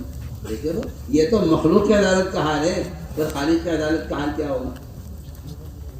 جبار ہے، قہار ہے، اس نے بلایا ہے آپ کو، اور آپ یہ کہہ کے چھوڑ دے کر نماز سے باہر پڑھنا سنت ہے، کوئی فرض نہیں ہے، کہ نہیں؟ اس کا سوال سنت فرض کا نہیں ہے، سوال اس کا ہے اللہ نے بلایا تھا، آپ آئے یا نہیں آئے؟ تو میرے دوستوں اس طرح ہمیں اپنی نمازوں میں کمال پیدا کرنا ہے اور تہجد کا اپنے آپ کو عادی بناؤ، اس لیے کہ تہجد اللہ اکبر اس سے بڑی خیر کوئی نہیں ہے، اور اس سے زیادہ عمل کی استعداد پیدا ہونے اور اس سے زیادہ جو ہے علم ہونے کا اور کوئی ذریعہ نہیں۔ رات کے قیام کو صحابہ کرام پر 1 سال تک فرض کیا گیا، جب صحابہ تہجد کے عادی ہو گئے تو اسے نفل کیا گیا، ورنہ 1 سال تہجد پر فرض رہی ہے۔ بلکہ قرآن میں یہاں تک ملتا ہے کہ ایک مومن اور ایک غیر مسلمان اور غیر مسلم، ایک مومن ایک کافر کے درمیان جو فرق ہے وہ فرق یہ ہے کہ کافر کا بستر تو رات سے لے کر صبح تک بوجھل رہے گا، اس کے جسم سے وہ سوئے گا صبح تک، اور مومن کی علامت یہ ہے کہ ان کے پہلو بستروں سے رات کو دور رہیں گے، قیام میں اور رکوع میں اور سجدے میں اور دعاؤں میں، اور پورا دن گزرے گا ان کا اللہ تعالیٰ کی رحمت کی امید پر اور اللہ سے ڈرتے ہوئے۔ میں نے عرض کیا کہ ہمیں اس طرح تہجد کا اپنے آپ کو عادی بنانا ہے، اور انصاف بالکل واضح بات ہے کہ ان سارے اعمال کا وقت پر ہونے کی جو عادت پڑے گی وہ اصل خروج سے پڑے گی، اس لیے کہ آدمی اگر اپنے دنیا کے نظام میں بیٹھا ہوا ہے اور اس نظام کی وجہ سے ان سارے اعمال کے کرنے کی عادت ختم ہو گئی ہے تو اس سب کو چھوڑ کر نکلنا پڑے گا۔ ہر سال 4 مہینے کی جو دعوت ہے اس کا اصل مقصد یہ تھا تاکہ سال کا کچھ حصہ ایسا ہو جس میں کم سے کم 4 مہینے یہ اپنے کاروبار کو چھوڑ کر، جس کی وجہ سے اعمال میں غفلت ہو رہی ہے، جس کی وجہ سے کوئی تلاوت میں غفلت ہو رہی ہے، جس کی وجہ سے خود دعوت کا عمل کرنے میں غفلت ہو رہی ہے، 4 مہینے سب چھوڑ کر آدمی یکسو ہو کر نکلے عمل کے ماحول میں تاکہ اسے عمل کی عادت باقی رہے۔ اس لیے میں نے عرض کیا بیویوں کی نمازوں میں کمال پیدا کرنا، اور یہ بات حق ہے کہ جب تک فضائل کا علم نہ ہو عمل کی رغبت نہیں پیدا ہوتی، عمل کا شوق نہیں پیدا ہوتا۔ ایک مزدور مزدوری میں پسینہ پسینہ ہو جاتا ہے کیونکہ اسے معلوم ہے کہ اس کا مالک اسے اس کام کے پورا ہونے پر 100 روپے دے گا، وہ اپنے آپ کو تھکا دیتا ہے اس کے لیے کہ مجھے 100 روپے دے رہے ہیں۔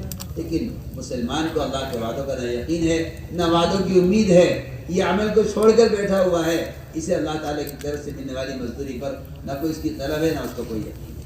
اس لیے فرمایا کہ فضائل کی تعلیم میں جم کر بیٹھو اور اللہ کے وعدوں کو سنو۔ فضائل کی تعلیم میں فضائل اعمال مع فضائل صدقات اور بنیادی کتاب 6 نمبر سے متعلق منتخب احادیث، اس کی تعلیم کا بہت اہتمام کرو، اس لیے کہ 6 نمبر یہ کوئی نمبر نہیں، یہ صفات ہے جنہیں بندر پیدا کرتا ہے، اور ان صفات کو کی حقیقت کو سمجھنے کے لیے یہ احادیث کا مجموعہ اور ذخیرہ ہے جو نے جمع کیا ہے منتخب احادیث میں۔ اس سے تعلیم کا بھی اہتمام کرو اور تنہائیوں میں بھی اس کتاب سے احادیث یاد کرنے کی کوشش کرو۔ تعلیم کے ساتھ تعلیمی گشت بھی کرو کہ ہر فرد کو دعوت دے کر عمل میں لا کر جوڑو۔ سارے محدثین کا امام ابو ہریرہ رضی اللہ تعالیٰ عنہ تعلیم مسجد میں ہو رہی تھی اور وہ بازار سے لوگوں کو مسجدیں بھیج رہے تھے۔ یہ تعلیمی گشت ابو ہریرہ امام المحدثین کی سنت ہے اور یہ ان کا طریقہ ہے، اس لیے ہم تاکید سے عرض کرتے ہیں کہ مسجدوں کے اندر فضائل کی تعلیم کا اہتمام اور ملاقاتیں کر کے تعلیم ہونا تعلیم نہیں ہے، ہر مسلمان کا تعلیم میں شریک ہونا اصل کا۔ آپ یہ دیکھیں نا تعداد بازار میں لوگوں کی، آپ مسجد میں حلقے میں بیٹھنے والوں کی تعداد سے مطمئن ہیں، لیکن آپ بازار میں جو مجمع ہے، جو عوام ہیں جنہیں دین کی اس خبر نہیں ہے، آپ اس کو نظر انداز کر کے آپ اس سے مطمئن ہوں کہ ماشاءاللہ ہماری مسجد میں تو 50 آدمی تعلیم میں بیٹھتے ہیں۔ 50 آدمی آپ یہاں دیکھ رہے ہیں، یہ 5000 آدمی جو باہر کھڑے ہوئے ہیں، ان کے آئے بغیر آپ کو اطمینان یہ سے ہو سکتا ہے؟ ایک ایک ہاتھ پکڑ کر ایک ایک سمجھا کر یعنی 2.5 گھنٹے دینے والی یہ دکھا دینے والی ہمیں اس طرح دعوت دے کر ادھر دیکھو کیا ہو گیا، تشریف رکھو، کیا ہو رہا ہے؟ بیٹھو نیچے بیٹھ جاؤ، کیا دیکھ رہے ہو؟ بات سنو دھیان سے، شیطان آ جاتا ہے اور تم سارے شیطان بن جاتے ہو اس کے پیچھے۔ خاموش ہو کے بات سنو۔ ہمیں چاہیے کہ اپنی نماز کو اور اپنے سارے معاملات کو اور اپنی عبادات کو سنت کریں، اور اس کے لیے ضروری ہے کہ مسجد میں اس طرح فضائل کے حلقے قائم ہوں، اسی طرح مسجد میں مسائل کے حلقے بھی قائم ہوں۔ یہ بہت اہم بات ہے۔ ہم علماء سے بار بار اس کی درخواست کرتے ہیں کہ علماء مسجدوں کو وقت دیں اور عوام سے اختلاط کریں۔ ایک آج مسلمانوں کی اکثریت نہیں جانتی کلمہ کیا ہے، نماز کیا ہے اور غسل کے فرائض کیا ہے، نہیں معلوم۔ ایک ایک کو مسجد کے ماحول میں لانا اور مسائل کے حلقوں میں بٹھانا اور علماء کی صحبت میں رہ کر، ہم تو صاف طور عرض کرتے ہیں کہ علماء کی صحبت کے بغیر نہ علم حاصل کیا جا سکتا ہے، نہ تربیت، نہ کوئی تربیت ہو سکتی ہے۔ تربیت کے لیے اور مسائل سے سیکھنے کے لیے سب سے بنیادی سبب علماء کی صحبت ہے۔ اس لیے ہم علماء درخواست کرتے ہیں کہ مسجدوں کو روزانہ وقت دیں۔ جس طرح فضائل کا حلقہ مسجد میں اہم ہے، ضروری ہے، اس کے ساتھ ساتھ مسائل کا حلقہ بھی انتہائی ضروری ہے۔ چاہے 10 منٹ کے لیے، 15 منٹ کے لیے ایک آدمی مسجد میں آیا ہے، اس کو لے کے بیٹھے، اس کا حال معلوم کریں۔ حضور اکرم صلی اللہ علیہ وسلم آنے والے کا حال معلوم کرتے تھے۔ میں کہتا ہوں کہ علماء اور عوام کا ایسا جوڑ ہونا چاہیے جس طرح ڈاکٹر مریض کا ایک آپس کا تعلق ہوتا ہے اور مریض اپنی ساری بات ڈاکٹر کے سامنے پیش کرتا ہے، ڈاکٹر مریض کا حال دیکھ کر دوا تجویز کرتا ہے۔ عوام اور علماء اگر اس طرح نہیں ملیں گے تو میں کہتا ہوں کہ صرف ان اخبار رسائل سے اور ان نشر و اشاعت سے تو امت کو نہ ہدایت ہونی ہے، نہ تربیت ہونی ہے، نہ امت کو یہ معلوم ہو سکتا ہے کہ دین کیا ہے، فرائض کیا ہے۔ سب سے اہم بات ہم عرض کر رہے ہیں کہ ہر مسجد کو ہم مدرسہ بنانا چاہتے ہیں تاکہ عوام اور علماء کے درمیان کے اس اجتماع سے امت کی تربیت ہو اور امت ہدایت پر کریں گے انشاءاللہ اہتمام۔ اسی طرح میرے بزرگوں، دوستوں، عزیزوں، ایک بہت بنیادی بات یہ ہے کہ جتنا بھی دین ہے اس پر چلنے کے لیے راستہ دیکھیں گے، روشنی چاہیے۔ بے شک آدمی کو دینی معلومات ہے، ذکر نہیں۔ دینی معلومات کا ہونا ایسا ہے جیسا کوئی آدمی اپنے گھر کا راستہ جانتا ہے مگر اندھیرے میں کھڑا ہے۔ آپ گھر کا جغرافیہ جانتے ہیں اپنے، آپ کمرے میں کھڑے ہوئے ہیں، آپ روشنی اندھیرا ہو جائے، بالکل لائٹ چلی جائے تو آپ کو نہیں معلوم کہ میں کدھر کھڑا ہوں، دروازہ کدھر ہے، بستر کدھر ہے، چارپائی کدھر ہے اور بیت الخلا کدھر، آپ کو نہیں معلوم۔ آپ کھڑے رہ جائیں گے وہاں، ایک قدم آگے بڑھا سکتے آگے۔ آپ سوچیں گے میں اس وقت آپ کو گھر کا نقشہ آپ کے ذہن میں ہے مگر آپ ایک قدم اٹھا سکتے کہ آپ کو معلوم نہیں دروازہ کدھر ہے۔ میں آپ سے ساتھ عرض کرتا ہوں، اگر اللہ کے ذکر کا اہتمام نہیں ہے تو مسلمان نہیں جان سکتا کہ تجارت میں اللہ کا کیا حکم ہے اور زراعت میں کیا حکم ہے، میں حکومت میں میرے لیے اللہ کے کیا احکام ہیں۔ اس لیے سب سے بنیادی چیز اس علم کے مطابق چلنے کے لیے اللہ کا ذکر ہے۔ اس سے ہمیں اللہ تعالیٰ کے احکام پر چلنے کے لیے روشنی ملے گی، اللہ کے ذکر کا اہتمام۔ اس لیے کہ جو قلب ذکر نہیں کر رہا ہے وہ تو صرف کافر کا قلب ہے جو اللہ تعالیٰ کے ذکر سے غافل رہتا ہے، ورنہ مومن کا دل تو اللہ تعالیٰ کے ذکر سے آباد اور اس کی زبان اللہ کے ذکر سے تر رہتی ہے۔ صبح شام کی تسبیحات کا خوب اہتمام ہو، ایک بھی تیسرے کلمے کی سبحان اللہ، الحمدللہ، لا الہ الا اللہ، اللہ اکبر، ولا حول ولا قوت الا باللہ العلی العظیم، ایک بھی دشمن کے استغفار کی، یہ تین تسبیح صبح شام جی لگا کر اللہ کے متوجہ ہو کر پڑھنے کا خوب اہتمام فرمائیں۔ ہمارے نکلنے کی غرض ہی یہی ہے اللہ کے راستے میں، تاکہ سارے اعمال وقت پر ہوں۔ جس طرح ہسپتال میں مریض کو ہر چیز وقت پر ملتی ہے اور وہ صحت یاب ہو جاتا ہے، اللہ کے راستے میں نکلنے کی بڑی بنیادی غرض یہ ہے کہ وہاں تہجد وقت پر ملے گی، اشراف چار وقت پر ملے گی، وہاں صبح شام کی تسبیحات وقت پر ملیں گی، وہاں تعلیم کے حلقے وقت پر ملیں گے، یہ صحت یاب ہو جائے گا، ہدایت یافتہ ہو جائے گا۔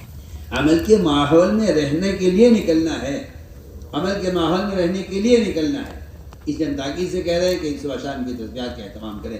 تمام اذکار میں افضل ذکر قرآن کی تلاوت ہے، اس کو تو آپ اپنے لیے لازم فرق کر لیجئے، اس لیے کہ اگر قرآن کی تلاوت نہیں ہے، اسلام فرماتے رضی اللہ تعالیٰ عنہ، مجھے یہ بات پسند نہیں ہے کہ مجھ پر ایک دن گزر جائے اور وہ قرآن کھول کر دیکھ کر نہ پڑھوں، مجھے بات پسند نہیں ہے۔ بلکہ فرمایا کرتے تھے کہ قرآن کی تلاوت میں دل نہ لگنا دلوں کی گندگی کی علامت ہے۔ قرآن کی تلاوت میں دل نہ لگنا دلوں کی گندگی کی علامت ہے۔ اس لیے پورا مجمع عزم کر لے کہ انشاءاللہ ہمیں جو سیکھے ہوئے نہیں ہے وہ قرآن سیکھیں، جو سیکھے ہوئے ہیں ایک دن ایسا گزر جائے کہ آپ قرآن کھول کر دیکھ کر نہ پڑھیں، اس کا مطلب ہے کہ آپ کا اللہ کا کوئی تعلق باقی نہیں رہا ہے، ورنہ جن کو اس سے تعلق ہوتا ہے وہ ان کے تذکرے کرتے ہیں، وہ ان کا ذکر کرتے ہیں۔ لیکن یہ بات میں پورے مجمع سے پوری تاکید سے کہہ رہا ہوں کہ اللہ کے واسطے باز آ جاؤ، قرآن موبائل میں ہرگز مت پڑھنا۔ قرآن میں دیکھ کر پڑھو، قرآن کو قرآن میں ہی دیکھ کر پڑھو۔ موبائل میں قرآن کا پڑھنا قرآن کی بے حرمتی ہے، قرآن کی توہین ہے، اور یہ گناہ ہے اور یہ ناجائز ہے۔ اور قرآن کو موبائل کے اندر پڑھنا یہ قرآن کو کھیل بنانا ہے۔ میں کوئی خامخواہ نہیں بول رہا ہوں، بلکہ میرا دل چاہتا ہے کہ آپ کو پہلے بتاؤں کہ اس کی وجہ کیا ہے۔ پہلے تو آپ سیرت سے سنیے، سیرت سے کہتے ہیں صحابہ نے عرض کیا رسول اللہ نماز کے لوگوں کو جمع کرنے میں دشواری ہوتی ہے، اذان اس وقت شروع نہیں ہوئی تھی، اذان بعد میں آئی، ہمیں لوگوں کو نماز کے لیے بلانا پڑتا ہے، بلال ہر گھر میں جاتے ہیں، لوگوں کو نماز کے لاتے ہیں۔ اگر آپ اجازت دیں تو لوگوں کو متوجہ کرنے کے لیے، لوگوں تک آواز پہنچانے کے لیے اگر ہم ڈھول بجا دیا کریں، سن بہت توجہ سننا میری بات۔ فرمایا کہ نہیں، یہ ان کا طریقہ ہے، ہم ڈھول بجا کر لوگوں کو نماز کے لیے جمع نہیں کریں۔ صحابہ نے کیا کرتے پھر ایسا کرتے ہیں، سارنگی لے لیں، سارنگی میں کچھ نہیں، آواز ہوگی صرف، ہم آواز دیں گے نماز، اور دور تک آواز پہنچ جائے گی سارنگی سے، لوگ نماز کے لیے آ جائیں گے۔ تو میں سارنگی نصارہ کا طریقہ ہے، ہم استعمال نہیں کریں۔ صحابہ نے کہا پھر آسان راستہ یہ ہے کہ ایک مرتبہ سب کو جمع کر کے بتا دیا جائے کہ 5 وقت نماز سے پہلے دھواں اٹھے گا مسجد سے، اور آسمان کی طرف دھواں اٹھے گا، بلندی میں دھواں جائے گا، سب دیکھیں گے کہ مسجد میں دھواں اٹھ رہا ہے، چلو نماز کا وقت ہو گیا۔ فرمایا آگ جلا کر جمع کرنا آگ کے پجاری مجوسیوں کا طریقہ ہے، یہاں سے سنیے آپ، وہ زمانے کے آلات تھے لوگوں کو جمع کرنے کے لیے، آواز پہنچانے کے لیے۔ آپ نے مروجہ نظام کو منع کر دیا کہ رواجی طریقہ اختیار نہیں کریں گے نماز کے لیے۔ جب وہ میں تو بہت بنیادی بات سب سے علماء ہو یا عوام سب سے کہتے وہ سارنگی یہ صرف آواز ہے، وہ ترقی کر کے یہاں تک پہنچی کہ پھر آپ کہیں بیٹھے ہیں کسی ملک میں، آواز کہیں ملک میں کسی ملک میں جا رہی ہے۔ وہ ترقی ہوتے ہوتے ہوتے ہوتے وہ ریڈیو بن گیا۔ میں یہ جو اصل بات کہنا چاہتا ہوں، اس ریڈیو کے بارے میں میری بات بہت دھیان سے سننا سر۔ اس ریڈیو کے بارے میں حضرت تھانوی مولانا اشرف علی تھانوی رحمۃ اللہ علیہ سے کسی نے فتویٰ معلوم کیا کہ مولانا یہ بتلائیے ہمیں کہ ہمارے ریڈیو پر گانے بھی آتے ہیں اور گانا بجانے بھی اس میں ہوتا ہے، میوزک بھی آتا ہے، اسی میں کسی اسٹیشن پر قرآن بھی آتا ہے، تو کیا جس ریڈیو پر گانے بجانے بھی آتے ہوں، قرآن بھی آتا ہو، تو کیا ہم ریڈیو پر قرآن سن سکتے ہیں یا نہیں؟ یہ استفتاء کیا ایک صاحب نے حضرت تھانوی رحمۃ اللہ علیہ سے، مسئلہ معلوم کیا۔ جواب آیا حضرت تھانوی کا، ریڈیو پر قرآن سننا جائز نہیں ہے، اور اگر کوئی ریڈیو پر قرآن سن رہا ہے تو اس کو قرآن سننے سے روکنا واجب ہے دیکھنے والے کے لیے۔ اور اگلی بات یہ فرمائی کہ جو قرآن ریڈیو پر سننا قرآن کی بے حرمتی ہے اور قرآن کو کھیل بنانا ہے۔ آپ پھر سب کان کھول کے سن لیجیے۔ آپ بتائیے کہ ریڈیو کے اندر زیادہ گانے یا موبائل میں زیادہ گانے، بتائیے کیا فائدہ آپ بتائیے۔ پھر بھی احساس مردہ ہوئے، پھر بھی کوئی احترام نہیں ہے قرآن کا۔ اپنے ماں باپ کی تصویر آپ قرآن میں نہیں رکھ سکتے، آپ کہتے ہیں قرآن کی عظمت کے خلاف ہے،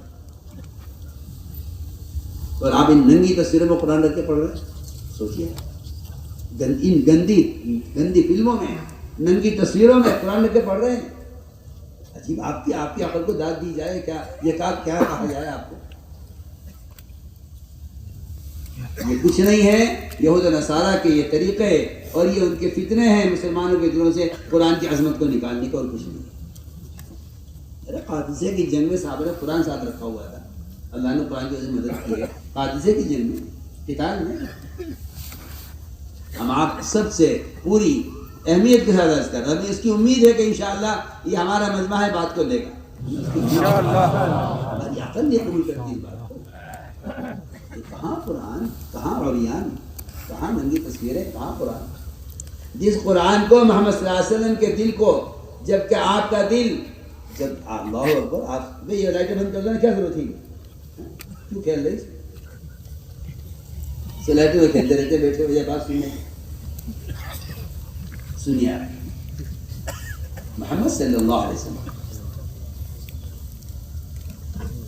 اللہ اکبر.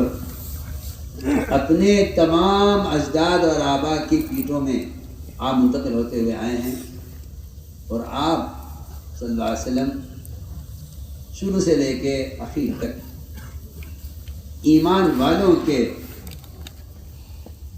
اور سجدے کرنے والوں کے درمیان سے منتقل ہوتے ہوئے آئے. آپ کے نسل میں کہیں شرک نہیں, اوپر تک کہیں شرک نہیں. سوچیے اللہ لکھائے وَيَقُلْ أَحَدٌ نُورٌ عَظِيمٌ تَلَالَ فِي وُجُوهِ السَّاجِدِينَ تَقَلَّبَ فِيهِمْ قَرْنًا فَقَرْنًا إِلَىٰ أَنْ جَاءَ خَيْرُ الْمُرْسَلِينَ.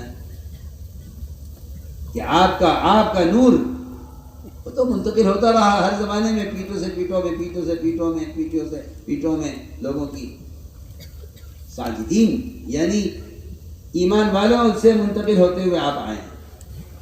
آپ کا قلب بالکل صاف ہے. پھر بھی جبرائیل نے آپ کے قلب کو زمزم سے کئی بار دھویا ہے, کئی بار دھویا ہے, تو صاف کیا ہے اس کو قرآن اس میں اتارنے کے لیے. آپ سوچیے, آپ عقل سے سوچیے, آپ فتوے چھوڑیے, اپنے دل سے فتویٰ لیجیے.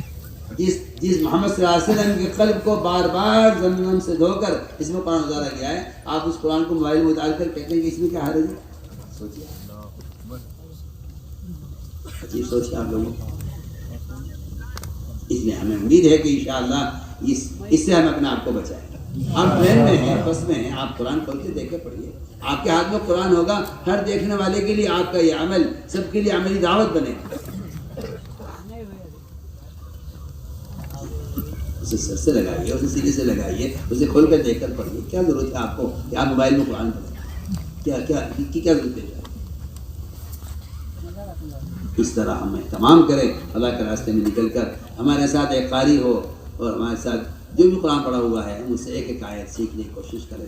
اور یہ بھی نہیں کہ بھائی 12 سورتیں 8 سورتیں 10 سورتیں پڑھ لی ہے کافی ہو گیا, نماز ہو جائے گی. کہ نہیں, پورا قرآن پڑھنے کی کوشش کریں. آپ انگریزی کے 2-4 الفاظ سیکھ کر کہیں کہ بس کافی ہے میرے لیے. کہ نہیں, مجھے ڈاکٹر بننا ہے, سارا نصاب پورا کرنا ہے, انجینئر بننا ہے تو سارا نصاب پورا کرنا ہے, اور مجھے تو کالج کے سارا جہد پڑھنا ہے جو ہے انجینئر بننے کے لیے. آپ کیوں نہیں کہتے کہ میں نے ABCD پڑھ لی ہے میرے لیے کافی ہے؟ کہ نہیں, آپ دنیا کے بارے میں جو کہتے ہیں کہ نہیں جی ایک بھی کمی رہ گئی اگر تو یہ مجھے ڈگری نہیں ملے گی ڈاکٹر کی انجینئرنگ کی.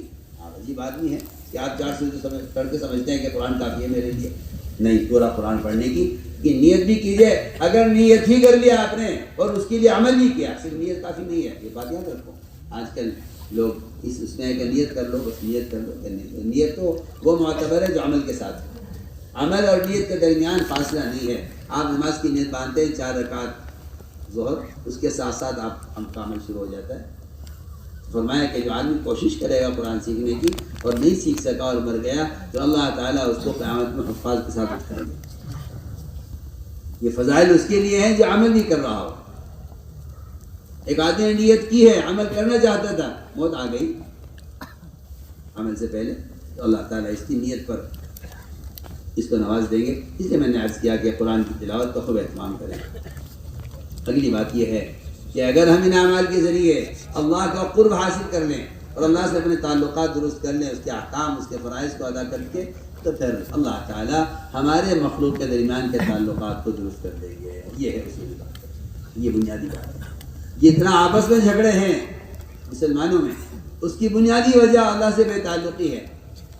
ورنہ جو اللہ سے تعلق رکھتا ہے, وہ جو اللہ سے محبت رکھتا ہے, وہ اللہ کی خلقت سے بھی محبت رکھتا ہے. اس لیے کہ اللہ تعالیٰ نے خود فرمایا ہے قرآن میں کہ جو ایمان اعمال صالحہ پر جمع ہو جائیں گے, ہم ان کے دل میں بے غرض محبت لوگوں کی پیدا کر دیں گے. لہ الرحمن ودا, کہ ان کے دل میں محبت پیدا ہو جائے گی لوگوں کی.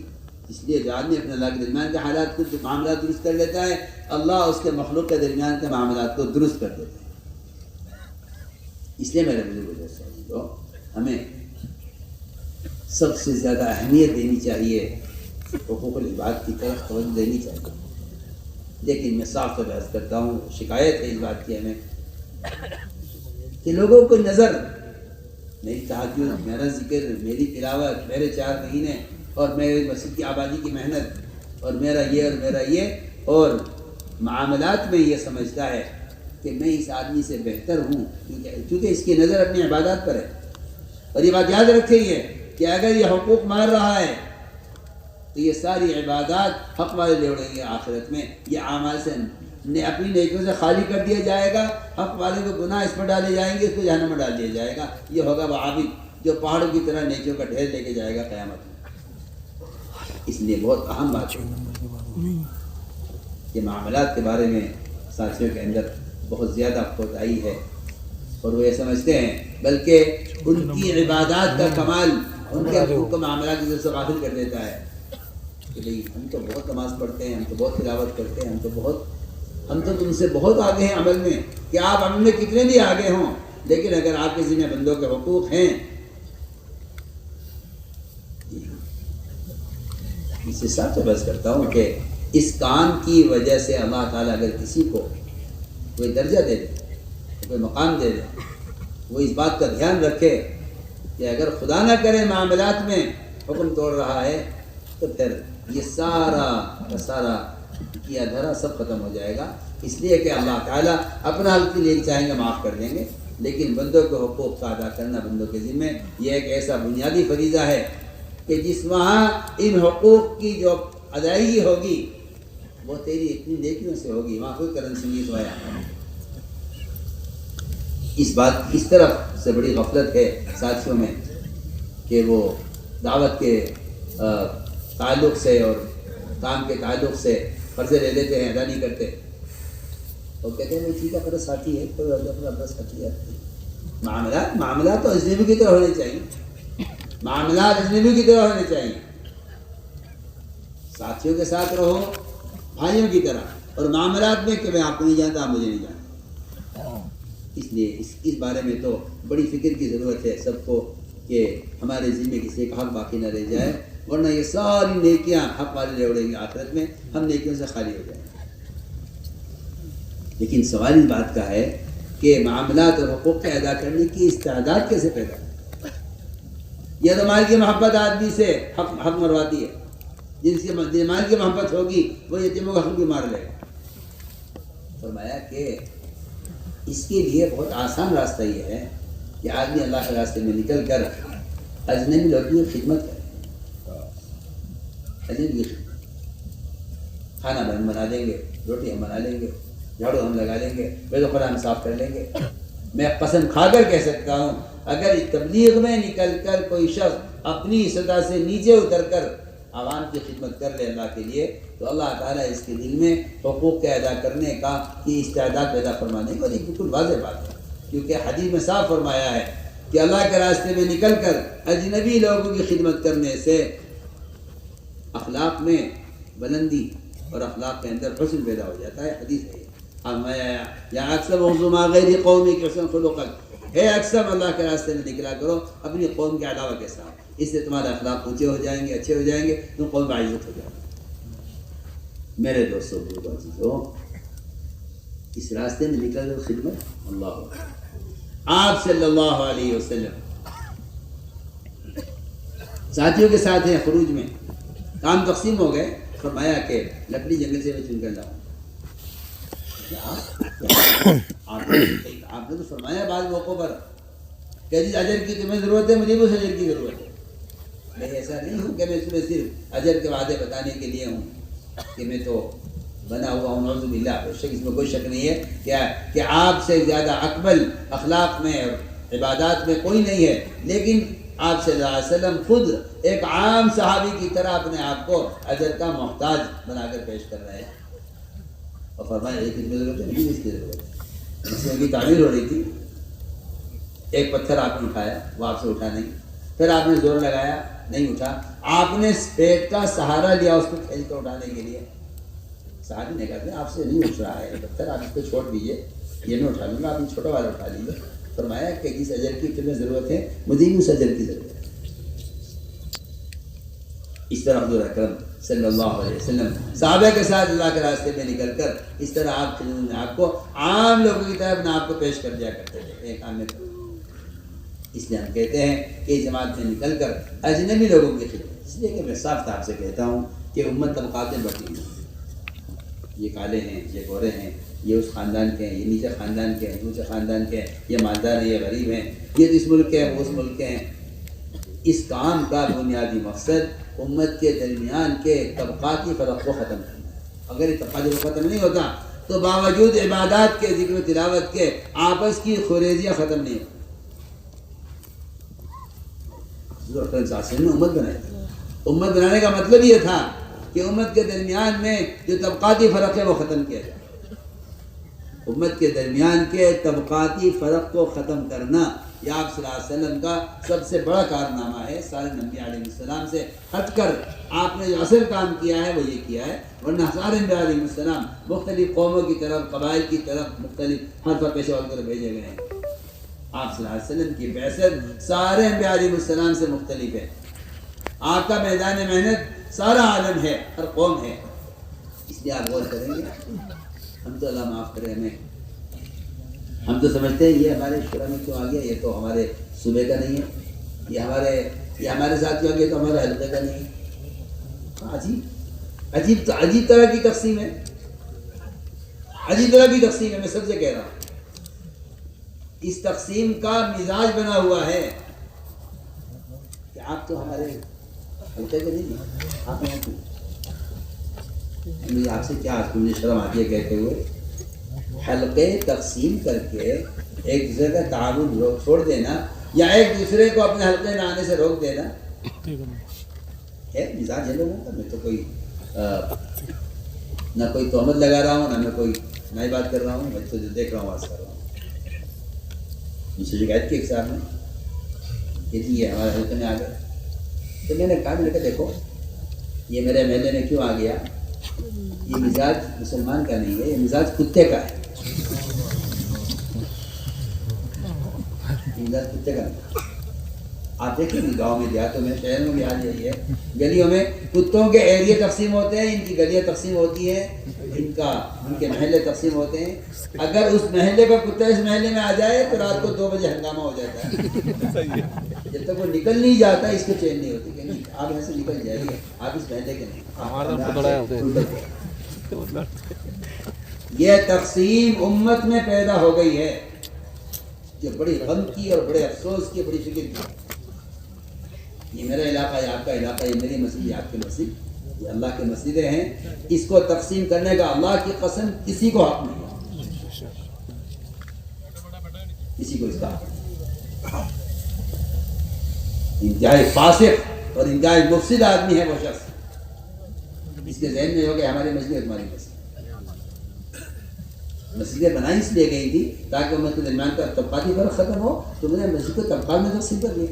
سوچیے آپ نے کیا کہہ رہے ہیں، مسجد بنائی گئی تھی تاکہ طبقاتی فرق ختم ہو، ایک ہی صف میں کھڑے ہو گئے محمود و ایاز۔ اس کا مقصد یہ تھا کہ یہ غلام بھی اور آقا بھی، کالے بھی اور گورا بھی، یہ ایک صف میں ہوں گے۔ صف اول کی فضیلت علماء کے لیے نہیں ہے، صف اول کی فضیلت ایک جاہل آدمی کے لیے نہیں ہے۔ علماء کی صف اول کئی ثابت کی، صف اول کی فضیلت ایسی بیان کی، حضرت نے فرمایا کہ یا رسول اللہ آپ نے ایسی بیان کر دی، اب تو لوگ صف اول کے لیے آپس میں لڑیں گے، تو کیا لوگ ایسے بتا بیان کر دیے صف اول۔ میں حیران ہوں اس بات سے کہ وہاں تو امت کو جمع کرنے کے لیے صف اول کی فضیلت سب کے لیے تھی تاکہ امت کا طبقاتی فرق ختم ہو، ایک صف میں کھڑے ہو کر، اور یہاں یہ مزاج بن گیا۔ یہ ہماری مسجد تمہاری مسجد، یہ مزاج خدا کی قسم کفر کا مزاج۔ عامر بن طفیل نے کہا تھا حضور اکرم صلی اللہ علیہ وسلم سے کہ یا تو آپ مجھے اپنے بعد نبی تسلیم کر لیجئے کہ میں آپ کو میں نبی بنوں گا۔ کہ نبی تو اللہ بناتے ہیں، ہمارے بعد کو نبی آنے والا نہیں ہے، لا نبی ہے بعد ولا امۃ بعد۔ اس نے کہا مجھے اپنے بعد نبی بنائیے۔ یہ مطالبہ نبی بننے کا کافر ہی کر سکتا ہے۔ کسی صحابی نے، کسی نعوذ باللہ کسی ایمان لانے والے نے کبھی اس کا تصور بھی نہیں کیا۔ کافر نے کہا تھا عامر بن طفیل نے کہ آپ مجھے اپنے بعد نبی بنائیے۔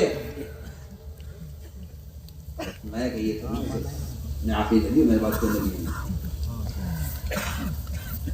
اگر یہ نہیں مانتے آپ، اگر آپ یہ بات نہیں مانتے تو پھر میرا اگلا مطالبہ یہ ہے کہ پھر آپ علاقے تقسیم کر لیجیے، گاؤں کا علاقہ میں لے لوں، شہر کا علاقہ آپ لے لیجیے. یہ بھی اس نے کہا جی ہاں مدر وغیر کر کے تقسیم کر لیجیے کہ گاؤں کا علاقہ مجھے دے دیجیے، شہر کا علاقہ آپ دے دیجیے. آپ میرے علاقے میں نہیں آئیں گے، میں آپ کے علاقے میں نہیں آؤں گا، تو میں یہ بھی نہیں ہوگا. تقسیم کی ذہنیت ایک کافر کی ہو سکتی ہے، مسلمان کی نہیں ہو سکتی. تقسیم کی ذہنیت، تفریق کے ذہن کافر کی ہو سکتی ہے، مسلمان کی نہیں ہو سکتی.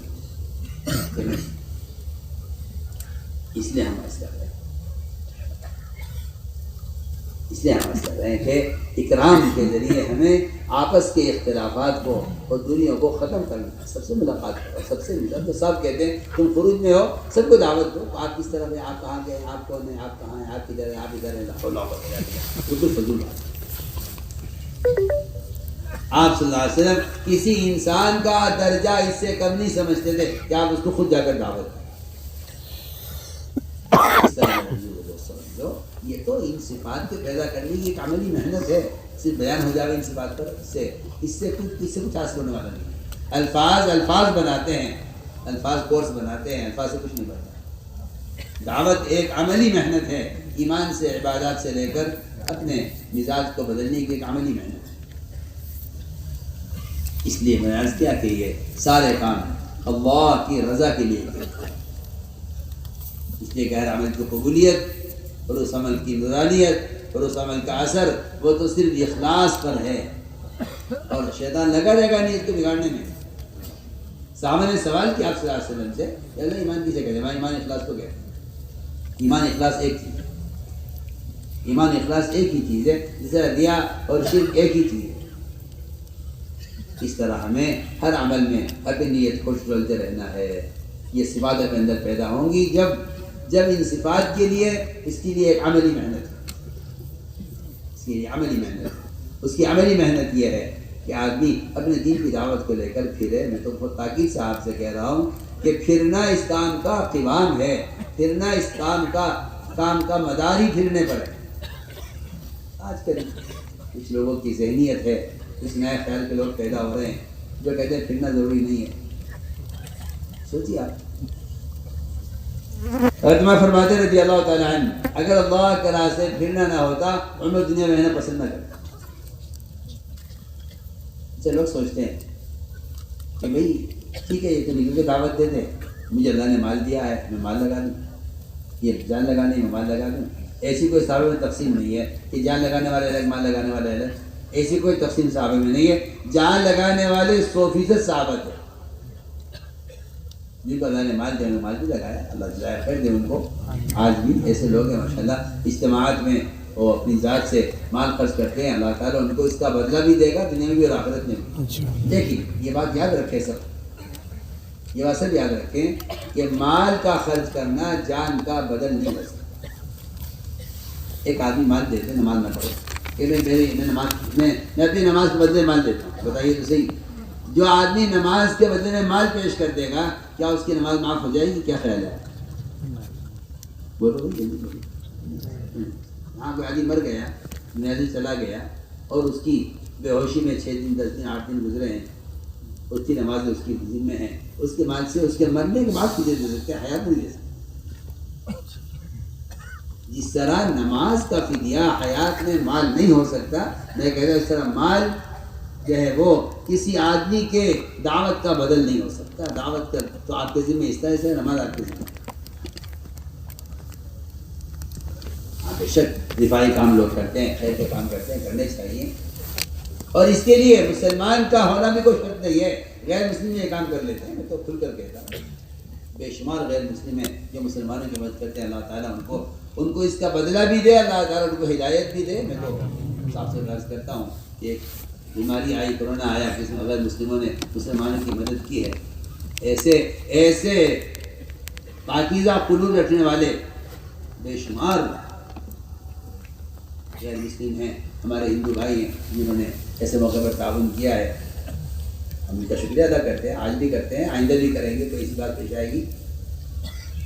لیکن سوال اس بات کا ہے کہ آپ مال خرچ کر کے یہ کہیں جی میں نے یہ کر دیا. باقی کام آپ کر لو، میرے ساتھ آپ سے سوال کرتا ہوں، ایک آدمی مسجد بنا دے نماز نہ پڑھے تو کیا مسجد بنانے کا جو عمل ہے یہ نماز پڑھنے کا عذاب سے بچا لے گا؟ کیا خیال ہے آپ کا؟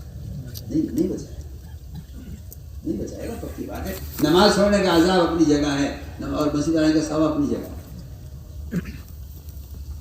ثواب کا کام عذاب کا بدل نہیں ہو سکتا ہے، سب بات ہے۔ اس لیے سوچ لینا کہ بھائی ہم نے تو مال خرچ کر دیا ہے۔ ایک مشرک تھا عاصم بن وائل، اکیلا تنہا، وہ سارے مینا کے حاجیوں کے کھانے کا تنہا انتظام کرتا تھا، جو کوئی مینا میں چولہا نہیں جلائے گا سب کو کھانا نہیں بنا، اکیلا عاصم بن وائل۔ حاجیوں کو رسی پلانا، انہیں ٹھہرانا، ان کی خدمت کرنا، ساری ضروریات ان کی پوری کرنا۔ اللہ نے فرمایا کہ کیا تم نے بیت اللہ کی دیکھ بھال کرنے کو، اس کی آباد کاری کو، اس کی مرمت اور اس کی ضروریات کے پورا کرنے کو اور آنے والے حاجیوں کو کھلانے پلانے کو، کیا تم نے شست برابر سمجھ لیا ہے؟ جو اللہ پر ایمان لائے، آخرت پر ایمان لائے اور دین کی محنت کرے، وجاہد فی سبیل اللہ۔ دیکھیے اللہ اس آیت کے اندر اللہ نے صاف فرق کر دیا دونوں کے درمیان۔ لا سمجھ گا، بلکہ میں تو اس سے اگلی بات عرض کرتا ہوں اور حدیث روشنی میں عرض کرتا ہوں۔ اگر اللہ تعالیٰ کسی مسلمان کو پوری دنیا کے مال کا مالک بنا دے، اللہ کو قدرت ہے، اگر وہ ایک نمرود کو دنیا کی حکومت دے سکتے ہیں اور فرعون کو دے سکتے ہیں تو ایک مسلمان کو دیں گے اللہ کو کیا مشکل ہے؟ اور یہ مسلمان اس ساری دنیا کے مال کو اللہ کی رضا والے کام میں خرچ کر لے، خیر کے کام میں۔ قسم کھا کر کے دیکھا حدیث کی روشنی میں کہ صرف آدھے دن نکل کر لوگوں کو دین کی دعوت دینے والے کے برابر نہیں۔ حدیث ہے، یہ تو کوئی بالکل خیر بات نہیں کر رہا، حدیث ہے، بالکل اسی طرح لو انفقت ما فی الارض جمیعا، حدیث کہہ رہی ہے۔ آپ نے ہمارے اپنے اگر رواج ہے ساری دنیا میں جتنا مال ہے زمین میں تم سارا کا سارا خیر کی راہ میں خرچ کر دو، تم صبح نکلنے والی جماعت کے فضیلت کو حاصل نہیں کر سکتے۔ آخر میں حدیث کا کیا مطلب ہے؟ جو لوگ سمجھتے ہیں تو قتال سے متعلق ہے، وہ غلط سمجھتے ہیں، کیونکہ تمام اقوام باطلہ کو انہیں راہ راست پر لانے کی کوشش کرنا موضوع ہے۔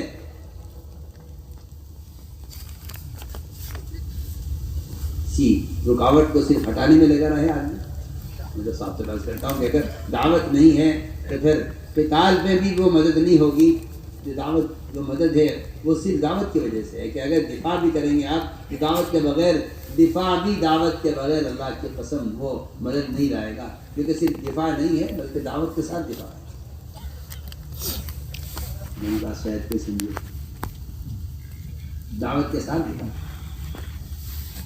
اگر دفاعی کام ہو رہا ہے دعوت نہیں ہے تو اس دفاع پر کوئی مجبور نہیں ہوگی، کیونکہ اللہ تعالیٰ کو یہ بات اچھی نہیں ہے لگتی کہ اللہ کی مخلوق سے کوئی عداوت رکھے۔ انبیاء علیہ السلام کی جو مددیں ہوئی ہیں وہ مدد شرط اس بنیاد پر ہوئی ہے، بلکہ میں کہتا ہوں اس شرط پر ہوئی ہے کہ یہ ان کی ہدایت چاہتے ہیں، ان کی ہدایت چاہتے ہیں، ان کی ہدایت چاہتے ہیں۔ وہ ان کی ہلاکت چاہتے ہیں، یہ ان کی ہدایت چاہتے ہیں۔ یہ دیکھ لیجیے آپ سارے انبیاء کا اور ان کے قوموں کا درمیان کے آپ حالات دیکھ لیجیے، انبیاء ہدایت چاہتے ہیں، وہ ہلاکت چاہتے ہیں۔ نبی خون پہنچ رہے ہیں اپنے چہرے سے اور نہیں چاہتے کہ قدر زندگی گر جائے کہ قوم ہلاک ہو جائے گی، اور وہ قوم کے لیے اللہ سے اللہم اہد قوما لا یعلمون۔ ادھر نبی اپنے خون کو روک رہے ہیں اور ادھر اس حال میں قوم کی ہدایت کے لیے دعا کر رہے ہیں۔ تو میں نے عرض کیا کہ یہ ہے بنیادی چیزیں سمجھنے کی، اس لیے میرے بزرگ کو بہت سوال ہے۔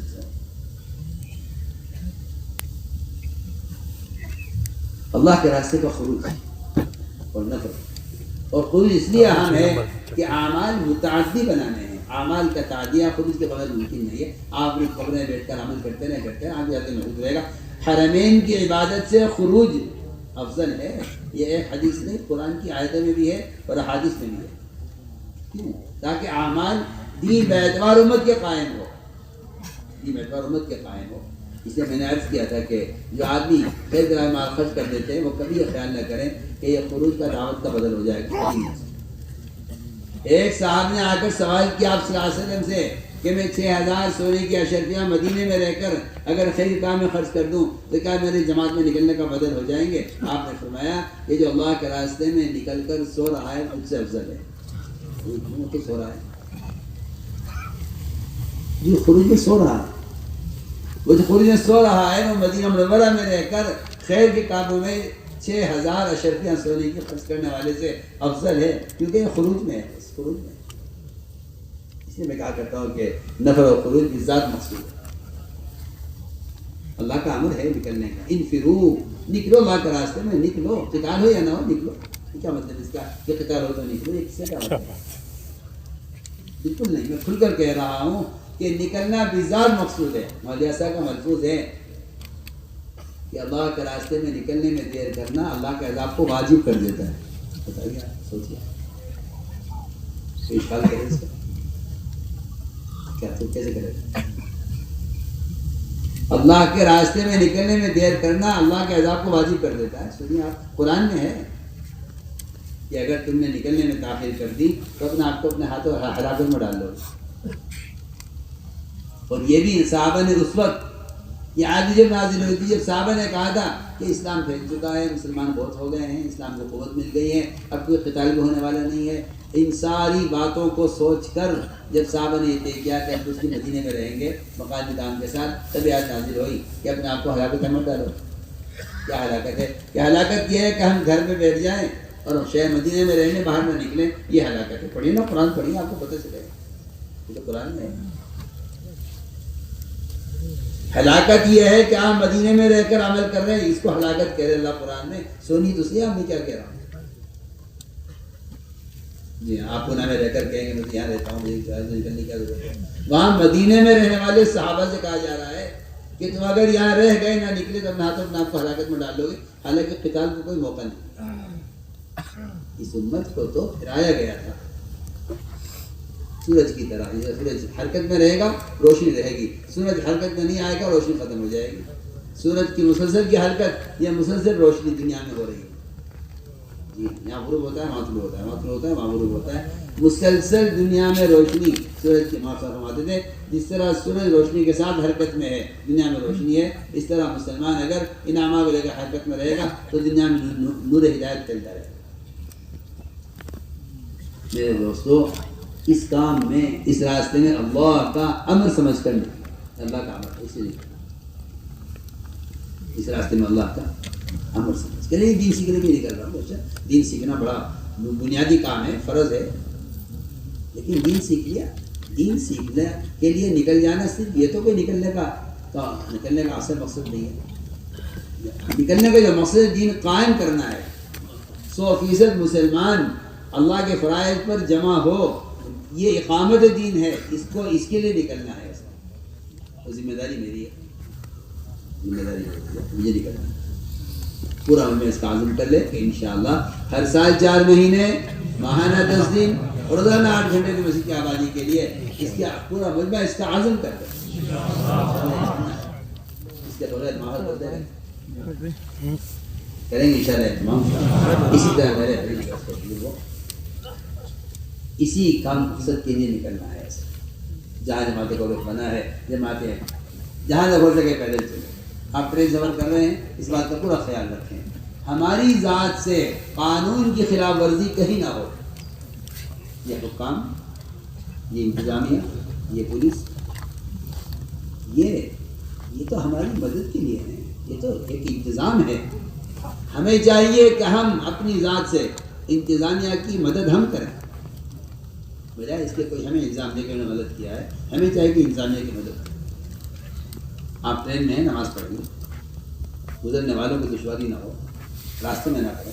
یہ نہیں کہ آپ رک جائیے ہم نماز پڑھ رہے ہیں، نہیں، آپ نماز اس طرح پڑھیے سیٹ کے اندر کی طرف ہو کر، چاہے 2 ساتھی نماز پڑھیں جماعت کر کے، لیکن مجمع کو روکنا یا ان کو پریشان کرنا ایک اور بیماری ہے ہمارے ساتھیوں میں۔ جب جماعت سفر کرتی ہے نا ٹرینوں میں، تو جی ہم جماعت ہیں، ہمیں تعلیم کرنی ہے، بھائی صاحب آپ سیٹ چھوڑ کے باہر جائیے، بھائی صاحب آپ ادھر آ جائیے، ہماری جماعت ایک ساتھ رہے گی، کیوں ایک ساتھ رہے گی، کیوں کیا ضرورت ہے آپ کو؟ یہ تعلیم کریں گے، آپ سے کس نے کہا ٹرین میں تعلیم کرنے کے لیے؟ ٹرین تعلیم کرنے کی جگہ تھوڑی ہے،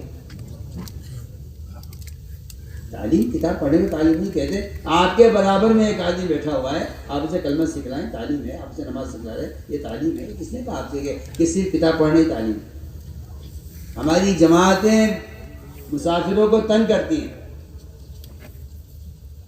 ہم 8 آدمی کی جماعت ہے, ہماری سیٹیں ایک ساتھ ہو جائیں گی, ایسا آپ ادھر ہو جائیے, آپ ادھر چلے جائیے.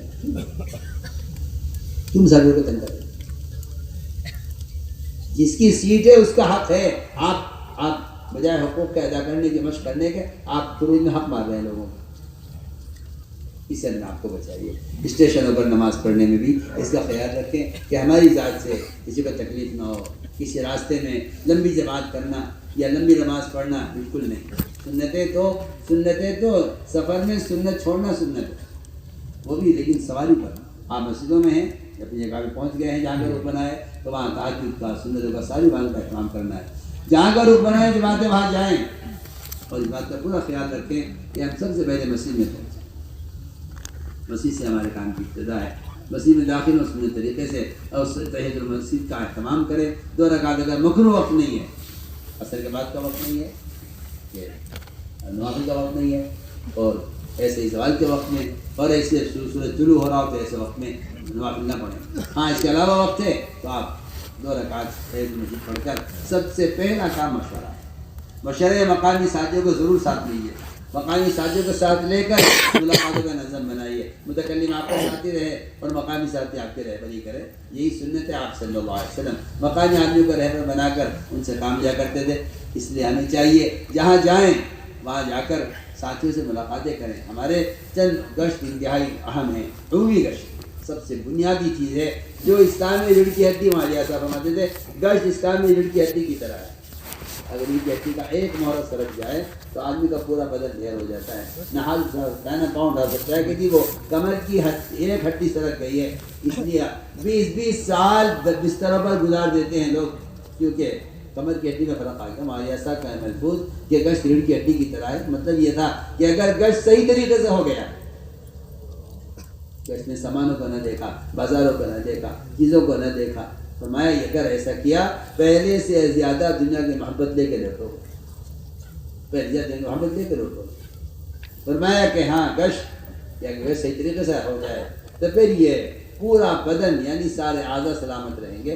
اگر گشت صحیح طریقے سے ہو جائے کہ ہم دعوت دے کر لوگوں کو مسجد کے ماحول میں لے آئیں, اور تو پھر فرماتے تھے کہ پھر اس سے سارے اعضاء, مدارس, مساجد, مکاتب, تحریکیں, تنظیمیں, گھریلو مسائل, سارا نظام جو اعضاء ہیں انسان کے جسم کے, ساری ضروریات پوری ہو جائیں گی. اگر یہ گشت صحیح طریقے سے ہو جائے, اگر یہ کمر کی ہڈی اگر مضبوط ہے تو سارے کام مضبوطی کے ساتھ ہوں گے. میں تو مثال دے کر عرض کر رہا ہوں.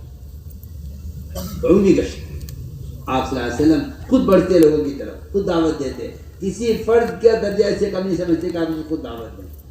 اس طرح ہمیں اس کا اہتمام کرنا ہے.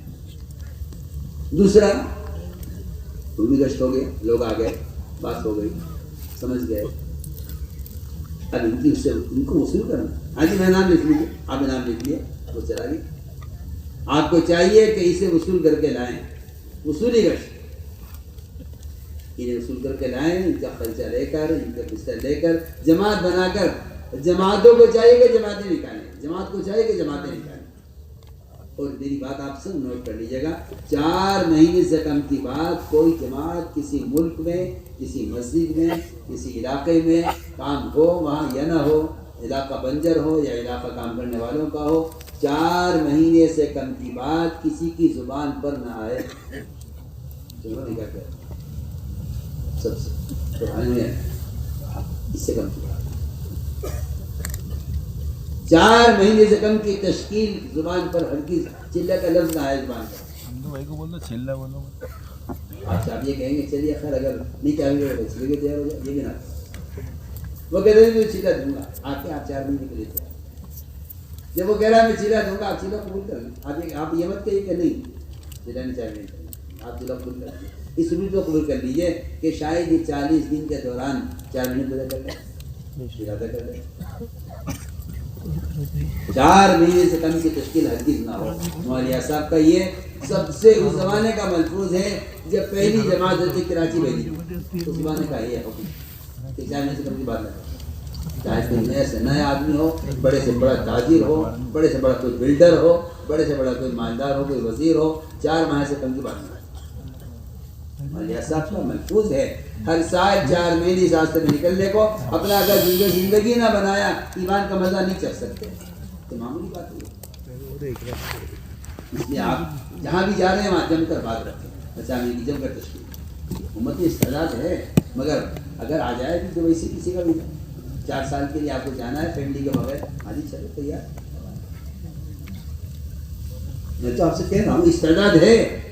اگر ویزا آ جائے آپ کا کسی ملک سے اور وہاں سے آپ کو 2-4 لاکھ روپے کی آپ کو تنخواہ ملنے لگے تو آپ کی ماں، آپ کے باپ، آپ کے بھائی بہن بیوی سے کہیں گے خدا کے واسطے چلے جاؤ، خدا کے واسطے چلے جاؤ. آپ کی خوشامد کریں گے. آپ بھی جائیں گے تو ان کو وہ ناراض ہوں گے آپ پر کہ آپ کیوں نہیں جا رہے. آپ سوچیں جیسے دنیا کے لیے اتنی استعداد ہے. مجھے ایک سامنے آگے شکایت تھی کہ میں اپنے بچے کو ملک بھیجنا چاہ رہا ہوں، جانے کو تیار. آپ دعا کر دیجیے اللہ کے واسطے وہ چلا جائے. اس لیے اس کو وہاں ملازمت مل رہی ہے، بڑی اچھی آمدنی ہو رہی ہے. جیسے کہتا ہوں آپ ہی آدمی دنیا کے لیے مارا پھرے، جبکہ صحابہ اکرام کی نقل و حرکت ملکوں میں دین کو قائم کرنے کے لیے صلاحیت ہے، لیکن بس ذرا سا رخ پھیرنے کی ضرورت ہے. اس طرح ہمیں انشاءاللہ ہر جگہ سے نقل جماعت ہیں جو 4 ماہ لگائے ہوئے 3 بار آپ کھل کر ان کی تشکیل کریں. بیرون کے لیے 2 لاکھ 2.5 لاکھ 3 لاکھ خرچ کا مطالبہ کریں. اس میں جھجکنا یہ امت کی صلاحیتوں کو ضائع کر دینا ہے. بالکل نہیں. آپ بتائے 2 لاکھ کے لیے کون تیار ہے؟ 3 لاکھ خرچ کرنے کے لیے کون؟ اس سے حوصلے بڑھیں گے. صحابہ کرام کے زمانے میں تشکیل کا طریقہ یہی کہ یہ تقاضا آ گیا ہے، اس تقاضے پر یہ خرچے کون دے گا. اسی طرح اس طرح ہمیں انشاءاللہ ہمت سے ہر جگہ بیرون کے لیے تشکیلیں بھی کرنی. تیسرا گشت وہ ہمارا تعلیمی گشت ہے. تعلیم کے ساتھ گشت کا اہتمام کریں. میں عرض کر چکا تعلیم کے ساتھ. اسی طرح ہمیں ہماری خصوصی ملاقاتوں کے ذریعے علماء ہیں یا خواص ہیں ان کی خدمت میں جانا. علماء سے تو ملاقات کر کے کہا کر ہماری جماعت مسجد میں آئی ہے، آپ اگر تشریف لا کر ہمیں چند کلمات آپ فرما دیں گے ہمیں بھی فائدہ ہوگا، ہماری جماعت کو فائدہ ہوگا. تو علماء سے بھی عرض کر رہے ہیں کہ مسجدوں کو وقت دے کر وہاں کے عوام سے تعلق قائم کریں. علماء عوام کے درمیان یہ موبائل، علماء عوام کے درمیان کمفلے، یہ نہ عوام کی تربیت کا طریقہ ہے نہ تعلیم کا طریقہ ہے. کچھ نہیں. عوام علماء کا اجتماع چاہتے ہیں مساجد کی سطح پر تاکہ ہر مسجد مدرسہ بنے اور یہاں سے امت کو دین سکھلایا جائے. اس کا اہتمام فرمائیں. علماء کی زیارت کو عبادت یقین کریں اور علم علماء سے محبت کریں. اس طرح ہمیں نکل کر اس طرح محنت کرنی ہے. میری دوستو عزیزو، ہر جگہ سے نقل جماعتیں نکالنے کی پوری کوشش کرو. جب تک ایک مسجد کی آبادی کی ترتیب پر نہ آ جائے، وہاں کے اطراف کے مسجد کے اطراف کے گھروں میں 5 اعمال زندہ نہ ہو جائیں، جماعت آگے نہ بڑھے. عام طور سے جماعتیں کرتی ہیں کہ یہاں جماعتیں کوئی چلو آگے چلو. مقامی سازی کہتے تھے آپ آگے بڑھ جائیں. وہ جماعتیں آگے بڑھا دی جاتی ہیں جو جماعتیں مقامی لوگوں پر بوجھ بنتی ہیں. جی ہاں، ہم تو صاحب کہتے ہیں اگر آپ جا رہے ہیں مہمان بن کر تو مقامی ساتھی کہیں گے آپ آگے بڑھ جائیے. اگر آپ جا رہے ہیں میزبان بن کر تو فرماتے رضی اللہ تعالیٰ عنہ کہ جب تم اللہ کے راستے میں نکلا کرو تو مال زیادہ لے کے نکلا کرو اور جہاں جاؤ وہاں دسترخوان وسیع کرو اور وہاں کے لوگوں کا اکرام کرو. اگر آپ صبح شام مقامی لوگوں کی دعوت کریں گے، انہیں کھلائیں گے پلائیں گے. آپ صلی اللہ علیہ وسلم کی سنت یہی ہے. میں تو کھل کر کہتا ہوں دعوت کے بغیر مال خرچ کرنا خلاف سنت ہے، اور دعوت دین کی دعوت کے بغیر کھانے کی دعوت کر دینا خلاف سنت ہے. تو کھل کر کہتا ہوں سنت یہ ہے کہ دعوت دین کی دعوت کے ساتھ اکرام دعوت کے بغیر یہ خلاف سنت ہے. اس لیے آپ سے میں تاکید سے کہہ رہا ہوں کہ جماعت میں نکل کر جہاں جاؤ بجائے آپ ان کے مہمان بنے انہیں اپنا مہمان بنائیں. آپ داعی ہیں، آپ میزبان ہیں، وہ آپ کے مہمان ہیں، وہ مجروح ہیں. اگر اس طرح محنت ہوگی تو جماعت کو مقامی لوگ کہیں گے جی ماشاء اللہ آپ اور قیام کیجیے، جماعتیں نکل رہی ہیں، لوگ متوجہ ہو رہے ہیں. اور اگر آپ اس میں لگ گئے کہ بھائی مقامی لوگ ہمارا کوئی انتظام کر دیں تو آپ کو بہت کون اٹھائے گا، پھر آپ کو کہا جائے گا آپ اسی جگہ منتقل ہو جائیں گے. نہیں، اس لیے میں تاکید سے کہہ رہا ہوں کہ ایک مسجد میں جم کر کام کرو، چاہے 8 دن 10 دن. میں نہیں کہتا کوئی 3 دن 4 دن کا کوئی اصول ہے، بالکل نہیں ہے.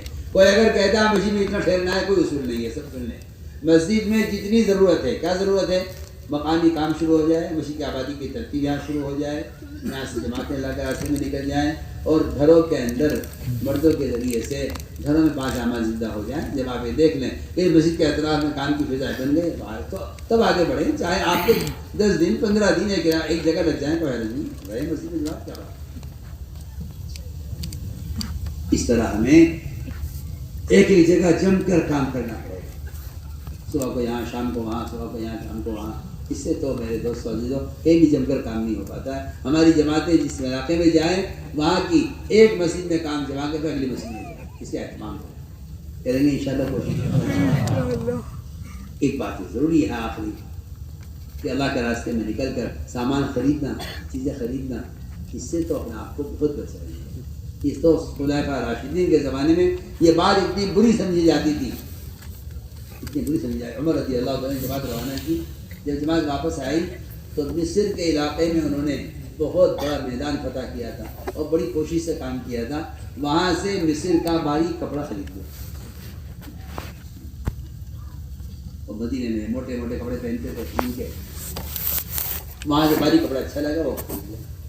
وہ کپڑے پہن کے واپس آئے، وہی سلوا لیے جماعت میں. جب واپس آئے انہوں نے بڑی محنت کی تھی اور بہت بڑا علاقہ فتح کیا تھا. عمر رضی اللہ تعالیٰ عنہ ان کو دیکھ کر سخت ناراض، ان سے منہ پھیر لیا، سلام کا جواب نہیں دیا کسی. تو لوگ پریشان ہو گئے، کیا بات ہو گئی؟ اگر امیر ناراض تو اللہ ناراض. ہاں ایسا کچھ تھا نہیں کہ میں جو چاہے کر لو، امیر سے کیا ہوتا ہے. وہاں امیر کے ناراضگی سے اللہ کی ناراضگی کا اتنا یقین تھا کہ جماعت پریشان ہو گئی. عبداللہ بن عمر کے پاس گئے، جا کر ان سے کہا کہ جی ہم تو کوئی ایسے میں تو وجہ سے نہیں آ رہی ہے، عمر کی ناراضگی سخت ناراضگی ہے. ہمارے اسلام کا جواب نہیں دیا، ہم سے منہ پھیر لیا اور ہمیں باہر نکال دیا. کیا وجہ پیش آ گئی؟ ہم نے کیا جرم کر دیا؟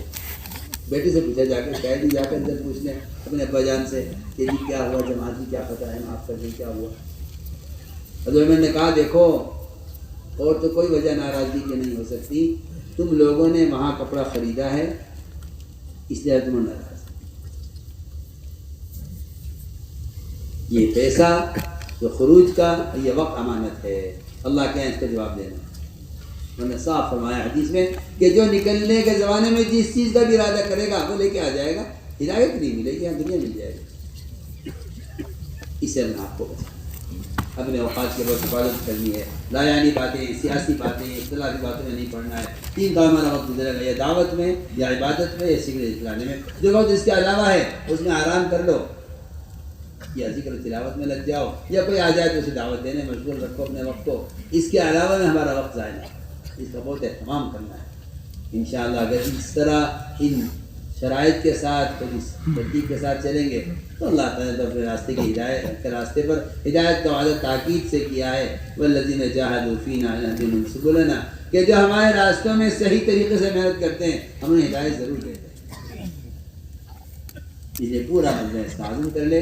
اور ایک بڑا مجمع ہے جو اس وقت زیادہ اثر نہیں نکل رہا، یاد ہے افغانستان کرکٹ کے لیے جو جماعتیں نکلنے والی ہیں وہ ہیں. باقی سب لوگ اس کا عزم کریں کہ انشاءاللہ ہمیں روزانہ اپنے گھر میں تعلیم کا حلقہ، فضائل کا حلقہ اور قرآن کی تصحیح کا حلقہ، اور ہمیں اللہ کے راستے میں نکلنے کے لیے تشکیل، اچھے نمبر کا مذاکرہ، اگلے دن کا مشورہ، یہ 5 کام روزانہ گھر میں اہتمام سے روزانہ کرنے ہیں.